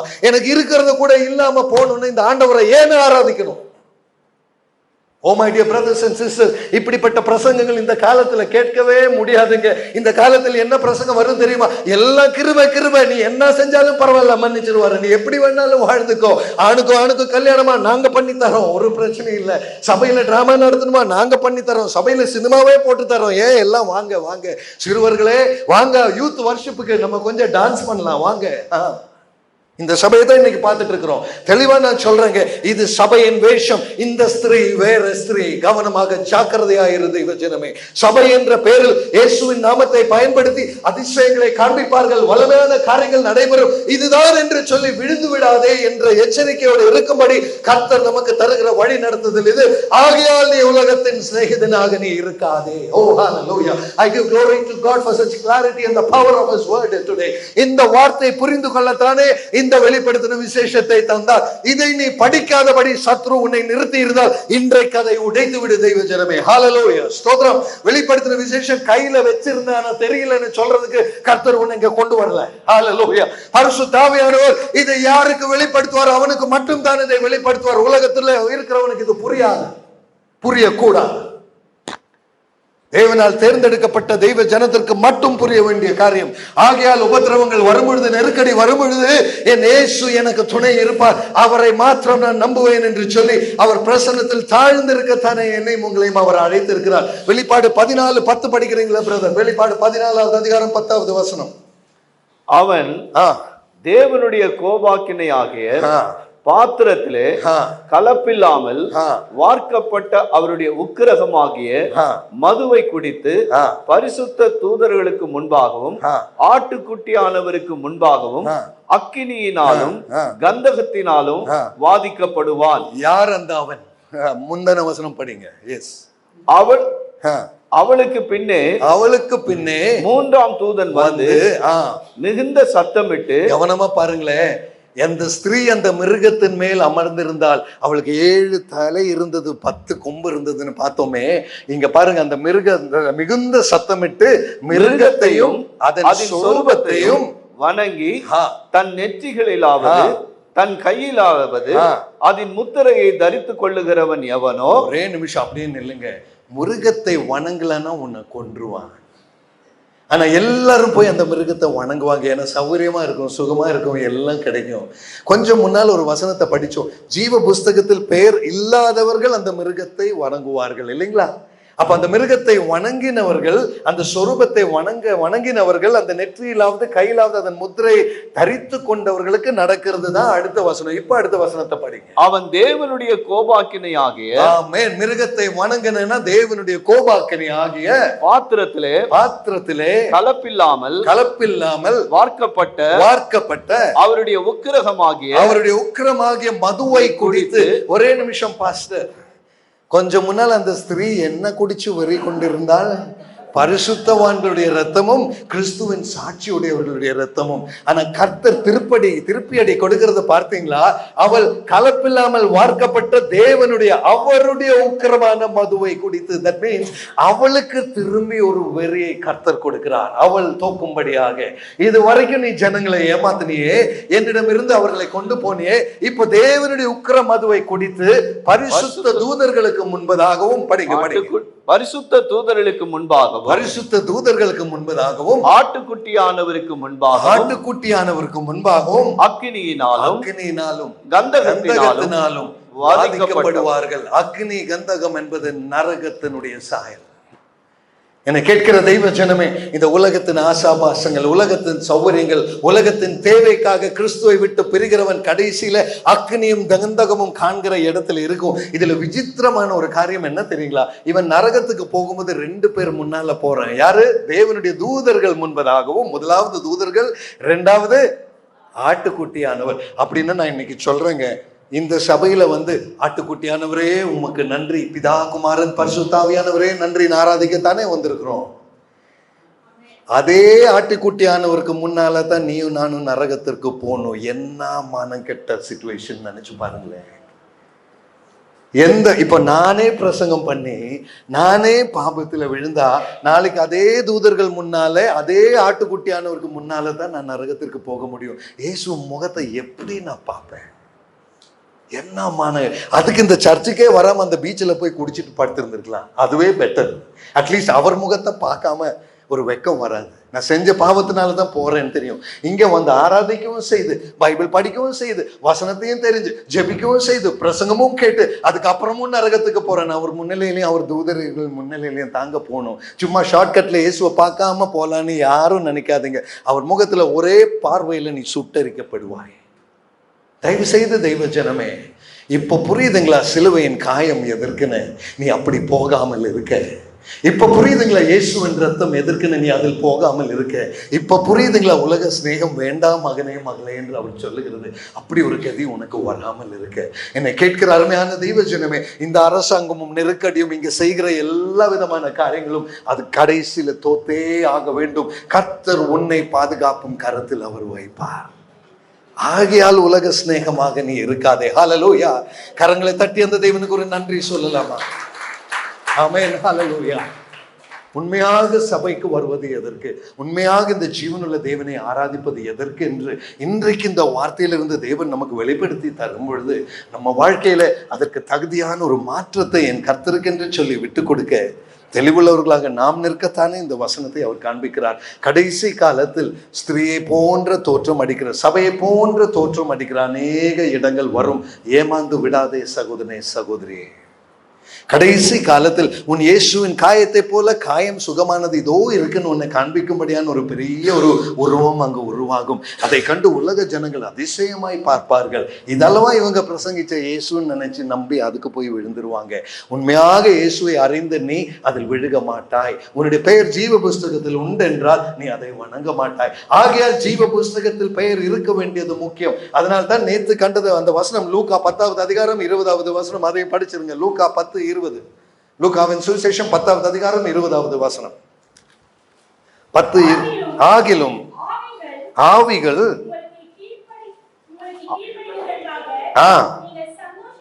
நீங்கள் சந்தோஷப்படாமல் உங்கள் நாமங்கள் எழுதி இருக்கிறபடியினாலே சந்தோஷப்படுங்கள். ஹல்லேலூயா.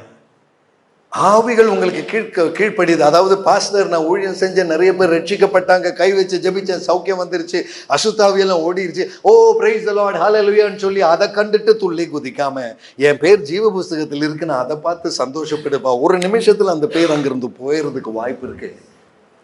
கவனமா வாழுன்னு சொல்ற வசனம் அது. என்னை கேட்கிற அருமையான சகோதரி சகோதரி, ஜீவ புஸ்தகத்தில் பெயர் இல்லாமல் நீ அவரை வணங்க முடியாது. ஜீவ புஸ்தகத்தில் பெயர் இல்லாமல் நீ வணங்குறதை போல வேஷம் கெட்டலாம். ஆனால் நீ வணங்குகிறது சத்ருவனுடைய மிருகத்தினுடைய சூழ்ச்சிகள் தான் இருக்கும். மிருகத்தை வணங்குவது என்றால் என்ன தெரியுமா? சிம்பிளா நான் உங்களுக்கு சொல்லி தரேங்க. சர்ச்சுக்கு வரோம், ஜெபிக்கிறோம், ஆராதிக்கிறோம், காணிக்க போடுறோம், ஆராதனையில பங்கெடுக்கிறோம், செய்தி கேட்கிறோம். ஆனா சர்ச்சுக்கு வர்றது எதுக்குன்னா என் பிரச்சனை மாறணும், என் தொந்தரவு போகணும், நாங்க நல்லா இருக்கணும், எங்களுக்கு எதுவும் கெடுதி வந்துடக்கூடாது, இதற்காக உண்மை தொழுது கொள்கிறேன், ஆராதிக்கிறேன், காணிக்க போடுறேன், பிரசங்கம் கேட்கிறேன், வந்துட்டேன் போயிட்டேன், எல்லாம் நல்லா இருக்கணும். இப்படி செய்கிறவன் அந்தி கிறிஸ்துவின் அடையாளம் உடையவன்.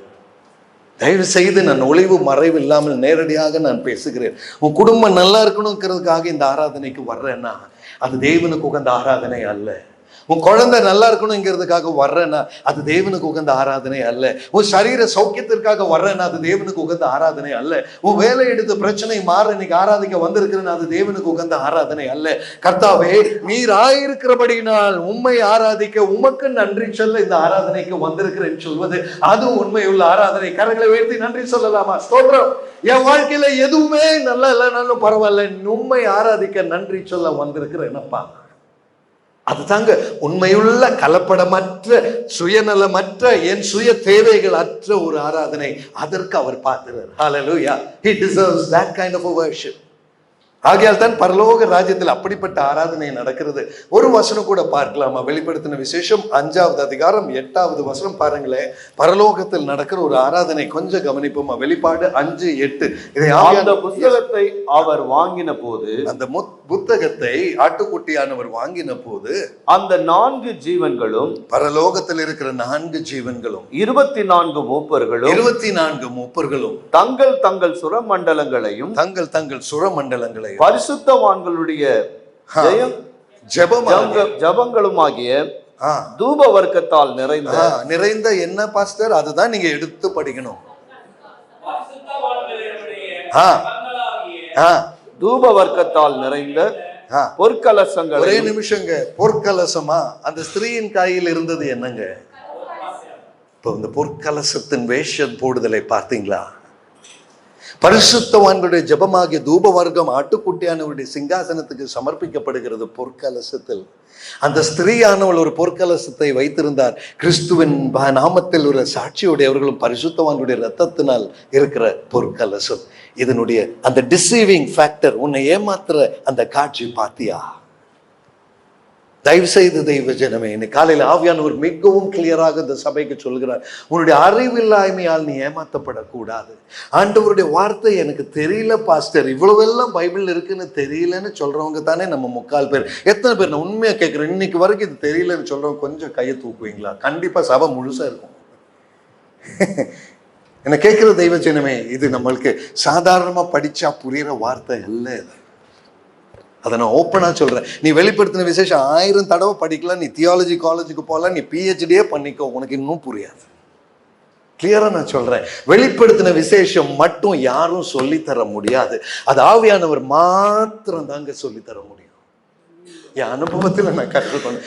அவர் சொல்லி தராமல் இந்த வசனம், the printed word is different from the living word. Hallelujah. Amen. எழுதப்பட்டிருக்கிற வார்த்தை அல்ல அது. அதனை மீறி இருக்கிற அர்த்தங்கள் அதற்குள் உண்டு.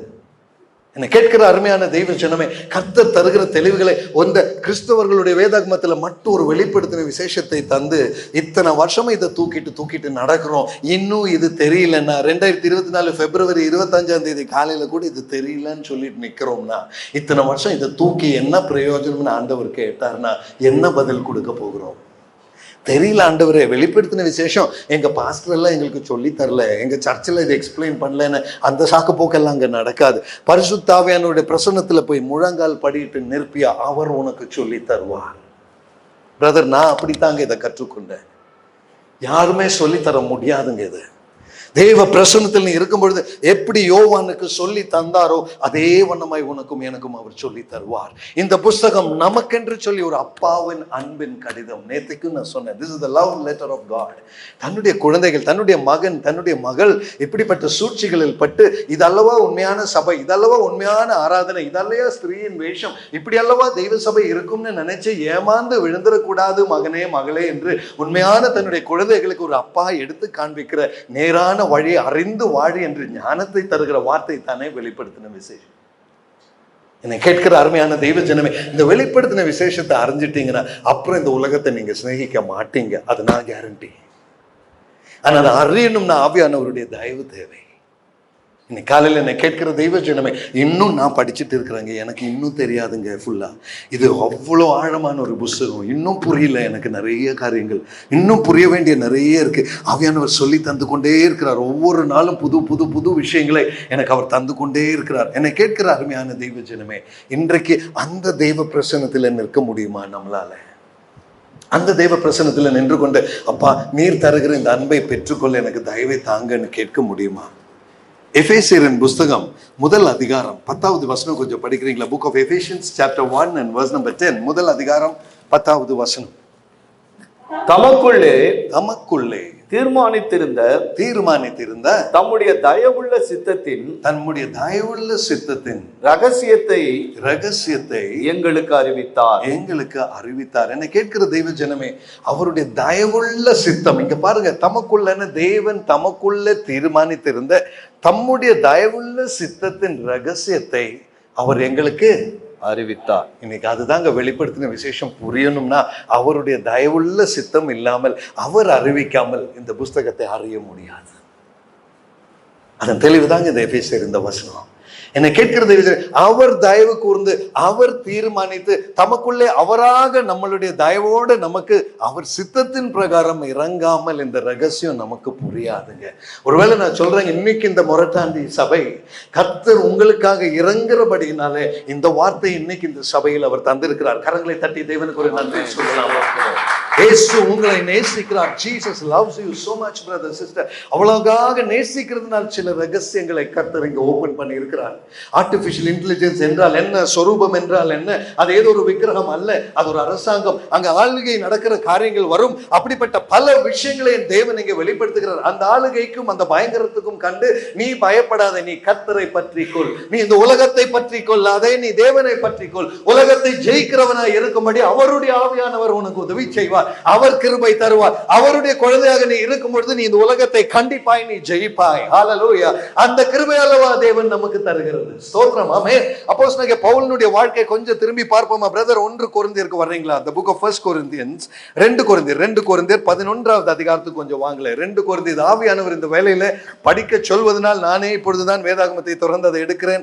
2 கொரிந்தியர் 11வது அதிகாரம் பிரதர், அதனுடைய ஒரு 22 முதல் கொஞ்சம் கீழே படிக்கிறீங்களா? 21 முதல் படிச்சிருங்க.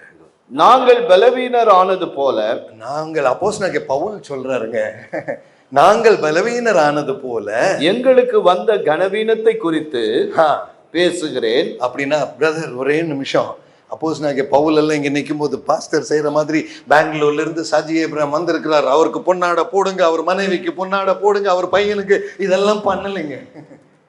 எல்லாம் நல்லதுங்க, ரொம்ப சந்தோஷம். ஆனா ஆண்டவருடைய ஊழியம் வேறங்க. சொல்லியிருக்க, எங்களுக்கு வந்த கனவீனத்திற்கு உட்பட்டு பேசுகிறேன். பிரதர் சிஸ்டர், ஊழியம் என்றா பெரிய ரெஸ்பெக்ட், பெரிய மனுஷன்னு சொல்லிட்டு நடக்கிறது அல்லங்க. ஊழியம்னா எனக்கு அடி உதத்தாங்க வரும், அதை அறிஞ்சு வாழணும் தான் கர்த்தருடைய வார்த்தை சொல்லுகிறது. பொன்னாடையெல்லாம் இன்னைக்கு போடலாம், நாளைக்கு வெளியில இருந்து அடி வரும்போது அதையும் வாங்கணும். இதுதான் ஊழியம். ஸ்தோத்திரம். ஹல்லேலூயா. பொன்னாடையனுடைய போட்டோ வச்சுக்கணும், முடிஞ்ச அந்த அடி வாங்குற போட்டோயும் எடுத்து வைங்க, அது நல்லது. உண்மையா சொல்றேன், இதுதாங்க கிறிஸ்தவ வாழ்க்கை. படிங்க பாஸ்டர். இப்படி ஒரு ஒருவன் எதிலே துளி உள்ளவனாய் இருக்கிறானோ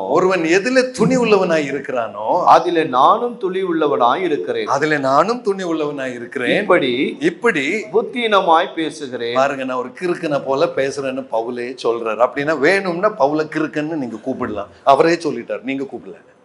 நான் புத்திஹீனமாய் பேசுறேன். அடுத்த வசனம் பாருங்களேன். அவர்கள் எபிரெயரா? அவர்கள் எபிரெயரா? நானும் எபிரெயர். நானும் ஒரு எபிரெயன் தான். அவர்கள் இஸ்ரவேலரா? அவர்கள் இஸ்ரவேலரா? நானும் இஸ்ரவேலர். நானும் இஸ்ரவேலர். அவர்கள் ஆபிரகாமின் சந்ததியா? அவர்கள் ஆபிரகாமின் சந்ததியா? நானும் ஆபிரகாமின் சந்ததியா. அவங்களுக்கு என்னென்ன இருக்கோ எல்லாம் எனக்கு இருக்குன்னு சொல்றாரு. அதுக்கு அடுத்த வசனம் வாங்க. அவர்கள் கிறிஸ்துவின் ஊழியக்காரரா? அவர்கள் கிறிஸ்துவின் ஊழியக்காரரா? நான் அதிகம். நான் அவர்களை விட அதிகமான ஊழியம் செய்தவன். புத்தியினமாய் பேசுகிறேன். புத்தியினமாய் தான் நான் பேசுகிறேன். நான் அதிகமாய் பிரயாசப்பட்டவன். நான் அதிகமாய் பிரயாசப்பட்டவன். அதிகமாய் அடிபட்டவன். எப்படிங்க? அதிக பொன்னாட வாங்கினாருங்களா? அடிதாங்க வாங்கினாரு ஊழியத்தின் நிமித்தமாய். என்ன கேட்கிற தெய்வ ஜனமே, இது ஏன் நான் இந்த வசனத்தை போடுறேன்னு தெரியுங்களா? வாழ்க்கையில் ஒரு சின்ன வேதனை வந்தா ஏன் இயேசுவேன்னு கேட்கிறோம் இல்லைங்களா? அப்போஸ்தலன் பவுல் எழுதின இத்தனை வசனங்கள் நம்மை பலப்படுத்துகிறது. புதிய ஏற்பாடு பூரா அவர் எழுதினது தான் 70%. ரோமர், அப்போஸ்தலர் நடவடிக்கைகள், எபேசியர், கலாத்தியர், கொலோசியர் எல்லாம் நம்ம படிக்கிறோம். அந்த மனுஷன் சொல்றேன், நான் அடி வாங்கி அதிகமாய் நான் பிரயாசப்பட்டவன், அதிகமாய் அடிப்பட்டவன், அதிகமாய் காவலில் வைக்கப்பட்டவன், அநேக தர மரண அவதையில் அகப்பட்டவன், யூதர்களால் ஒன்று குறைய 40 அடியாக 50 தரம் அடிக்கப்பட்டான். படிங்க பாஸ்டர். எஸ், அடி வாங்கி எல்லாம். இதுதான் அவருடைய பயோடேட்டாவை. அடி வாங்குற மனுஷன். எஸ். 3 தரம் மிலாறுகளால் அடிபட்டேன். 1 தரம் கல் எறி உண்டேன். 3 தரம் கப்பல் சேதத்தில் இருந்தேன். கடலிலே ஒரு ராப்பகல் முழுவதும் போக்கினேன். அநேக தரம் பிரயாணம் பண்ணினேன். ஆறுகளால் வந்த மோசங்களிலும், கல்லர்களால் வந்த மோசங்களிலும், என் சுய ஜனங்களால் வந்த மோசங்களிலும். என் சுய ஜனங்களால் வந்த மோசங்களில் அப்படின்னா உன் சபையில் இருக்கிற விசுவாசியே உனக்கு கெடுதி செய்வான். பல்ல கடிச்சிட்டு உட்கார்ந்துக்கோன்னு அர்த்தம். கிளியரா இருக்குங்க. இதுல எதுவும் சந்தேகப்பட, பாஸ்டர் அவங்களும் நீங்க தானே ஆராதிக்கிறாங்க, அவங்க எனக்கு அப்படி பண்ணலாமா? அந்த கேள்வியே வேண்டாம், பண்ணுவாங்க. கிளியர். படிங்க பாஸ்டர். கீழே அந்நிய ஜனங்களால் வந்த மோசங்களிலும், அந்நிய ஜனங்களால் வந்த மோசங்களும், பட்டணங்களில் உண்டான மோசங்களிலும், வனாந்தரத்திலே உண்டான மோசங்களிலும், சமுத்திரத்தில் உண்டான மோசங்களிலும், கள்ள சகோதரிடத்தில் உண்டான மோசங்களிலும். இந்த வசனத்துல ஜாஸ்தி இருக்கிற வார்த்தை எதுங்க? அதுதாங்க வரும். Are you ready? இன்னைக்கு காலையில ஒருவேளை தெய்வ பிரசன்னத்துல நின்று கொண்டு நான் சொல்லுகிறேன், இதெல்லாம் இருந்தாலும் அந்த பவுல் தேவனுக்கு முன்பதாக எப்படி இருந்தார்? நல்ல ஓட்டத்தை ஓடினேன், விசுவாசத்தை காத்து கொண்டேன். என்னை கேட்கிற அருமையான தெய்வ ஜனமே, ஆனா நானும் நீங்களும் சபைக்கு வரும்பொழுது இந்த மோசமெல்லாம் எனக்கு வந்துடக்கூடாது. நான் நல்லா இருக்கணும், என் குழந்தை நல்லா இருக்கணும், என் ஊழியர் நல்லா இருக்கணும், எங்களை யாரும் தொடக்கூடாது, நாங்க பத்திரமா இருக்கணும். அதுக்காகத்தானே ஆராதிக்க நம்ம வந்திருக்கிறோம். வித்தியாசத்தை கொஞ்சம் பார்த்தீங்களா? அருமையான தெய்வ ஜனமே, இந்த வித்தியாசம் தாங்க நம்ம வாழ்க்கையில இருக்கணும். ஆகையால் நீ உலக ஸ்நேகம் உள்ளவனாய் நீ இருக்காதே. இப்படிப்பட்ட மோசங்கள் தான் இந்த உலகம் உனக்கு தரும் என்று ஆண்டவருடைய வார்த்தை சொல்கிறது. அடுத்த வசனம் படிங்க பாஸ்டர். பிரயாசத்திலும் வருத்தத்திலும் அநேக முறை கண் விழிப்புகளிலும் பசியிலும் தாகத்திலும் அநேக முறை உபவாசங்களிலும் குளிரிலும் நிர்வாணத்திலும் இருந்தேன். நீங்க பாருங்களேன், ஆண்டவருக்கு என்று ஊழியம் செய்த புதிய ஏற்பாடை இவ்வளவு தூரம் எழுதினவனுக்கு தாகம், உபவாசங்கள், குளிர், நிர்வாணம், பசி. இன்னைக்கு மத்தியானம் பாஸ்டர் கூப்பிட்டு இருக்கிறாரு, நல்ல சாப்பாடு உங்களுக்கு கொடுக்குறேன் வாங்க, மீனெல்லாம் ஃப்ரை பண்ணி தர்றேன். இன்னைக்கு நம்ம செய்யற ஊழியம் இப்படி இருக்கு. வெரைட்டியா மீன் கொடுக்குறேன்னு பாஸ்டர் சொல்லி இருக்கிறாரு. இன்னைக்கு நோ பாஸ்டர், அது ரொம்ப சந்தோஷம், எவ்வளவு சந்தோஷம். ஆனா நம்ம புரிஞ்சுக்கணும், நம்ம ஆண்டவருடைய பிரசன்னத்துல நிற்கும்போது ஒருவேளை அந்த சந்தோஷம் எல்லாம் நான் ஆண்டவருக்கு நன்றி செலுத்துகிறேன், தேவன் கர்த்தர் பாஸ்டரை ஆசீர்வதிப்பார். ஒருவேளை அது இல்லாம இது வந்தாலும் இதே விதத்துல கர்த்தரை துதிக்க நம்ம தயாரா? ஹல்லேலூயா. என்னை கேட்கிற தெய்வ ஜனமே, அப்போஸ்தலனாகிய பவுலினுடைய வாழ்க்கை பார்த்தா அதுல நல்லதுன்னு சொல்ல ஒண்ணு கூட இல்லைங்க.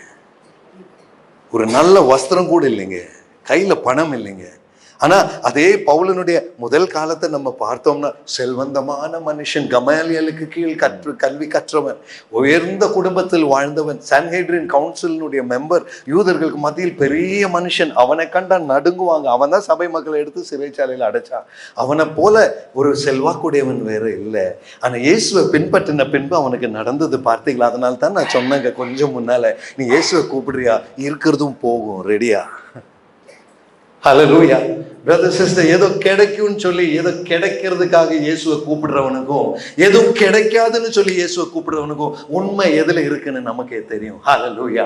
எதுவும் கிடைக்கலனாலும் இயேசுவை தேடுறேன்னு சொல்றவனுக்குள்ள அந்த உண்மை உண்டு. ஹல்லேலூயா. அப்படிப்பட்டவனை அவர் கைவிட மாட்டார். ஆமென். என்னை கேட்கிற தெய்வ ஜனமே, ஒரு ரகசியம் சொல்லட்டுங்களா?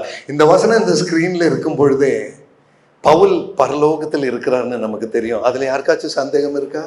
பவுல் எப்படியோ நரகத்துக்கு போயிருக்க சான்ஸ் இருக்குங்களா? இல்லை, கண்டிப்பா பரலோகத்துல தான். அந்த பரலோகத்துல நம்மளும் போகணும்னு ஆசைப்படுறோமா?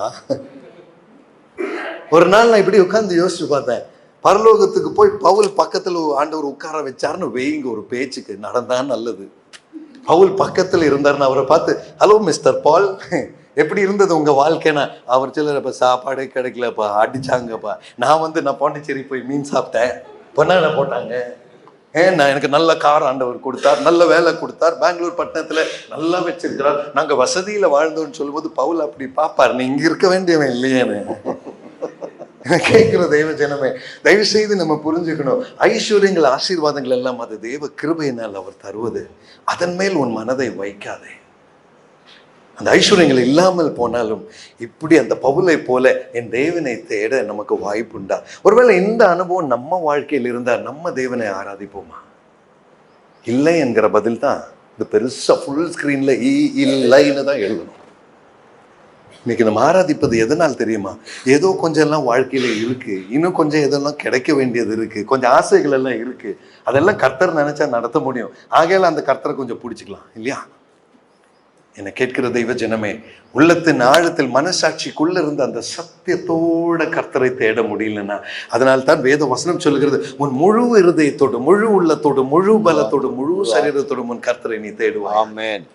அவனவன் கிரியைக்கு தக்க பிரதிபலனை அவனவனுக்கு என்னோடு கூட கொண்டு வருகிறேன் என்று அவர் சொன்ன வார்த்தையும் உண்மையும் அதோடு கூட ஒப்பிடத்தக்கது. என்னை கேட்கிற அருமையான சகோதரி சகோதரி, இன்றைக்கு காலையில நாம் தேவனுக்கு கொடுக்கிற ஆராதனை எப்படிப்பட்டது? 1000 சபைகளில் இன்னைக்கு ஆராதனை நடக்குது, லட்சம் சபைகளில். அதுல 3/4 வெறும் சடங்குன்னு ஆராதனை. அது நமக்கு தெரியும். ஞாயிற்றுக்கிழமை இருக்கிறதுனால, அதுக்குன்னு சர்ச்சுக்கு போறதுனால, அது ஒரு பழக்கமா இருக்கிறதுனால ஆராதிக்கிற கிறிஸ்தவர்கள் தான் 99%. அதுல 1% இருக்கும், இயேசுவே உம்மை ஆராதிக்க இந்த நாளை தந்தீங்களே, எனக்கு எது இல்லைனாலும் பரவாயில்லப்பா, உம்மை தொழுது கொள்ள தந்த இந்த ஆயுசு நேரத்திற்காக ஸ்தோத்திரம் என்று சொல்லி அவரை தொழுது கொள்ளுகிறவர்கள் எத்தனை பேர்? அது விரல்ல எண்ண முடியும். ஆகையால் தான் பரலோகத்திற்கான பாதை அது இடுக்கமும் நெருக்கமுமானது, அதில் செல்லுகிறவர்கள் சுருக்கம் சிலர். சர்ச்சுக்கு போறவனெல்லாம் பரலோகத்துல பார்க்க முடியாதுங்க. அவங்களெல்லாம் பார்க்கணும்னு இன்னைக்கே பார்த்துக்கோங்க, அப்புறம் இருக்க மாட்டாங்க. என்னை கேட்கிற தெய்வ ஜனமே, பரலோக ராஜ்யத்தில் இருக்கிறது என்பது பெரிய பாக்கியம். பவுல் பக்கத்துல போய் நான் பேசணும்னு அந்த பவுலை பார்த்து, மிஸ்டர் பால், உங்க வார்த்தை தாங்க என்னை நடத்தினது பால் அங்கிள், தேங்க்யூ, உங்க வார்த்தை தான் எங்களை பலப்படுத்தினது அப்போஸ்தலன் பால்னு சொல்லி அவர்கிட்ட போய் கை குலுக்கணும்னா என் வாழ்க்கையில் அதனுடைய அடையாளங்கள் இருந்தால் தான் முடியும். அதனால தான் பவுல் சொல்வார், கிறிஸ்துவின் உபத்திரவங்களின் அடையாளங்களை என் சரீரத்தில் நான் தரித்துக் கொண்டிருக்கிறேன் என்று பவுல் சொல்லுகிறார். அருமையான தெய்வ ஜனமே, சிலுவையில் பார்த்த இயேசு கிறிஸ்து கூட பார்க்கத்தக்க ரூபம் இல்லாமல் அவர் இருந்தார். அலங்கோலமான ரூபத்தில் இருந்தார். விரும்பத்தக்க ரூபம் அவருக்கு இல்லை. இன்னைக்கு நம்மளுடைய வாழ்க்கை அழகா இருக்கணுங்கிறதுக்காக அவரை கும்பிடுறதை விட, என் வாழ்க்கையில எது இருந்தாலும் இல்லைனாலும் பரவாயில்ல, அப்போ உண்மை கும்பிடுவேன். என் வாழ்க்கையில் ஒன்றும் இல்லைனாலும் உண்மை கும்பிடுவேன். நீங்க ஜாஸ்தி ஆசீர்வதிச்சீங்கனாலும் அந்த ஆசீர்வாதத்தை எல்லாம் அந்த பக்கம் வச்சுட்டு உங்களை நான் கும்பிடுவேன். ஹல்லேலூயா. இன்னைக்கு காலையில் என்னை கேட்கிற தெய்வ ஜனமே, கர்த்தர் நிறைய பதவிகளை தந்திருக்கிறார். நம்ம பிரதம மந்திரி 3 தடவை சந்திச்சாச்சு. நிர்மலா சீதாராமனை போன தடவை நான் சொன்னேன், சந்திச்சாச்சு. மீட்டிங் மேல மீட்டிங். அவங்களுக்கு எல்லாம் என் பேரே தெரியும். இப்போ மிஸ்டர் ஏப்ரஹாம்னு தான் நரேந்திர மோடி கூப்பிடுவார் பார்த்த உடனே. அந்த அளவுக்கு ஆண்டவர் கொண்டு வந்திருக்கிறார். ஆனா அந்த பல நாடுகளுடைய அம்பாசிடர்ஸ் அவங்களோடு கூட ஹோட்டல்ல தங்கி, வாரங்களாக தங்கி, அவங்களோடு கூட சாப்பாடு சாப்பிட்டு, டின்னர், பிரேக்ஃபாஸ்ட், டீ எல்லாம் சாப்பிட்டு அவங்களோட பயணம் பண்ணி பெரிய பெரிய மனுஷரை பார்த்தாச்சு. பெங்களூர்ல நாங்க வந்து அந்த ஊழியத்துல ஆட்டோ டிரைவர்ஸ் மினிஸ்ட்ரியும் நாங்க பார்த்தாச்சு. ஆண்டவர் ஒரு காரியத்தை எனக்கு சொல்லி தந்தார். நீ பார்க்குற பெரிய அம்பாசிடர், பிரைம் மினிஸ்டர், அதுவும் நீ பார்க்குற ஏழை ஆட்டோ ரிக்ஷா ஓட்டுறவங்களும் கர்த்தருடைய பிரசன்னத்துல ஒன்று தான்ப்பா. ஹல்லேலூயா. அந்த தேவனுக்கு நான் நன்றி செலுத்துகிறேன். அதை அறிந்து வாழத்தான் கர்த்தர் இந்த பாடங்களை நமக்கு நம் வாழ்வில் அவர் தருகிறார். மனுஷனுக்காக ரத்தம் சிந்தினவர், மனுஷ சாயலில் பிறந்தவர், உன்னையும் என்னையும் அவருடைய சாயலில் படைத்து அவருடைய திரு ரத்தத்தினால் ஒரு ரட்சிப்பை பெற்று மறுவாழ்வு அடைந்து மறுபிறப்பு பெற்று கிறிஸ்துவுக்காக வாழக்கூடிய வாய்ப்பை தந்து இந்த உலகத்தில் வாழ்ந்தாலும் உலகத்தை ஜெயிக்கிறவனாக வாழக்கூடிய ஒரு பெரிய கிருபையை தந்து அதில் நீ எப்படி வாழ வேண்டும் என்று சொல்லித்தர அவருடைய வார்த்தையும் நம்மளுடைய கையில் தந்து ஜெப வேளையில் அவருடைய பிரசன்னத்தினால் நிரப்பி இந்த வார்த்தையை விளக்கி தர பரிசுத்தாவியானவர் என்ற தேற்றரவாளனையும் தந்து நம்மை பலப்படுத்தி நடத்துகிற அந்த இயேசு இருக்கும் பொழுது இன்றைக்கு காலையில ஆராதிக்க வேற எந்த தேவையும் நமக்கு இல்லைங்க. ஆராதிப்பதற்கு வேற காரணமும் தேவையில்லைங்க. அன்பான தெய்வ ஜனமே, உண்மையான மனசின் ஆழத்திலிருந்து அவருக்கு கொடுக்கிற அந்த உகந்த காணிக்கையான ஆராதனையை செலுத்துவோமா? அந்த ஆராதனை செலுத்தும்படி என் சரீரத்தின் அவயவங்களை அவருக்கென்று சொல்லி நான் பிரதிஷ்டிக்க என்னால் முடியுமா? என் சரீரத்தின் உறுப்புகள் அவருடையவைகள், அதை அவருக்கென்று சொல்லி ஒப்புக் கொடுங்க. அதனால்தான் ரோமர் நிருபத்துல பாஸ்டர் ஒண்ணு படிக்கிறீங்களா? ரோமர் 8வது அதிகாரம் 7வது வசனம் கொஞ்சம் படிக்கிறீங்களா? ரோமர் 8:7. எப்படி என்றால் மாம்ச சிந்தை தேவனுக்கு விரோதமான பகை, தேவனுக்கு விரோதமான பகை, அது தேவனுடைய நியாயப்பிரமாணத்திற்கு கீழ்ப்படியாமலும், அது தேவனுடைய நியாயப்பிரமாணத்திற்கு கீழ்ப்படியாதது, கீழ்ப்படிய கூடாமலும் கீழ்ப்படிய கூடாமலும் இருக்கிறது. என்னை கேட்கிற தெய்வ ஜனமே, தேவனுடைய நியாயப்பிரமாணத்துக்கு நீ கீழ்ப்படியாமல் இருக்க உன்னை நடத்துகிறது தான் சத்ருவின் வழி, மாம்சத்தின் வழி. அதாவது சபைக்கு வரும்போ நீ என்ன பாவம் வேணா செஞ்சுக்கோ, சும்மா ஞாயிற்றுக்கிழமை போயிட்டு வான்னு சொல்றது சத்ருவின் வழி. ஆனா அதே சபைக்கு வரும்பொழுது, ஆண்டவரே கடந்த வாரத்தில் செய்த குறைவுகளை மன்னிங்க, உங்களுடைய பாதத்தில் நின்று மன்னிப்பு கேட்கிறேன்ப்பா, பரிசுத்தத்தோடு போக ஒரு விஷயம் திரு ரத்தத்தால் கழுவீங்களான்னு சொல்லி சனிக்கிழமை நைட்டு தூங்கலைனாலும் பரவாயில்ல, முழங்கால் படியில நின்று காலை ஆராதனையில பரிசுத்த அலங்காரத்தோடு உண்மை தொழுது கொள்ள என்னை தயார்படுத்துங்கப்பான்னு சொல்றது, அது ஆவியானவரால் நடைபெறுகிற முறை. அருமையான தெய்வ ஜனமே, நல்லா போய் தூங்கி எழுந்துச்சு காலையில ஜஸ்ட் குளிச்சுட்டு ட்ரெஸ் மாத்திட்டு வர்ற இடம் சபை இல்லைங்க. பரிசுத்த அலங்காரத்துடனே தயாரோடு அவர் பிரசன்னத்தில் நிற்க வேண்டிய இடம் சபை. ஆகையால் ஒரு காரியத்தை நான் சொல்லுகிறேன், இந்த சபையில் தேவன் வைத்திருக்கிற எதிர்பார்ப்புக்கு நீங்கள் அலங்கோலமாக இருக்கக்கூடாது. இந்த சபையில் பரிசுத்தத்தை கர்த்தர் எதிர்பார்க்கிறார்கள் என்றால் உன்னுடைய தனிப்பட்ட வாழ்க்கை அதற்கு ஒரு இடைஞ்சலாக இருக்கக்கூடாது என்ற உத்தரவாதத்தை உணர்ந்து கர்த்தர் பிரசன்னத்தில் வரும்பொழுது, ஆண்டவரே மற்றவர்கள் எல்லாம் வரும்பொழுது அதை விட பரிசுத்தத்தோட நான் வர எனக்கு கிருபை தாங்கன்னு கேட்போமா? அந்த வாஞ்சையோட தெய்வ பிரசன்னத்தை நோக்கி வருவோமா? உன் வாழ்க்கை மாறுவதை நீ காண்பாய், கர்த்தர் உன்னை பலப்படுத்துவதை நீ காண்பாய், அவர் உன்னை உயர்த்துவார், அநேகருக்கு பிரயோஜனம் உள்ள பாத்திரமாக உன்னை அவர் அபிஷேகிப்பார், அவருடைய கிரியைகள் உன் நிமித்தமாய் செயல்படுவதை நீ காண முடியும். இது அல்லவா தேவன் தருகிற அவருடைய மேன்மையான கிருபை. அருமையான தெய்வ ஜனமே, கடைசியாக எபேசியர் 2வது அதிகாரம் அதனுடைய 10வது வசனம் கொஞ்சம் படிக்கிறீங்களா? Ephesians 2 and verse number 10. நீ தேவனுடைய கைப்பணியாய் இருக்கிறாய் என்ற வசனம். ஏனெனில் நற்கிரியைகளை செய்வதற்கு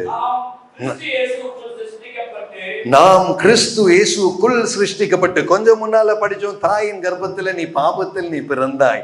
இப்பொழுது வசனம் சொல்லுகிறது நற்கிரியைகளை செய்வதற்கு நாம் கிறிஸ்து இயேசுக்குள் சிருஷ்டிக்கப்பட்டு தேவனுடைய செய்கையாய் நாம் இருக்கிறோம். தேவனுடைய செய்கை உலகத்திற்கு சேராது, அது உலகத்தோடு ஒத்து போகாது. ஹல்லேலூயா. படிங்க பிரதர், கீழே படிச்சோம்.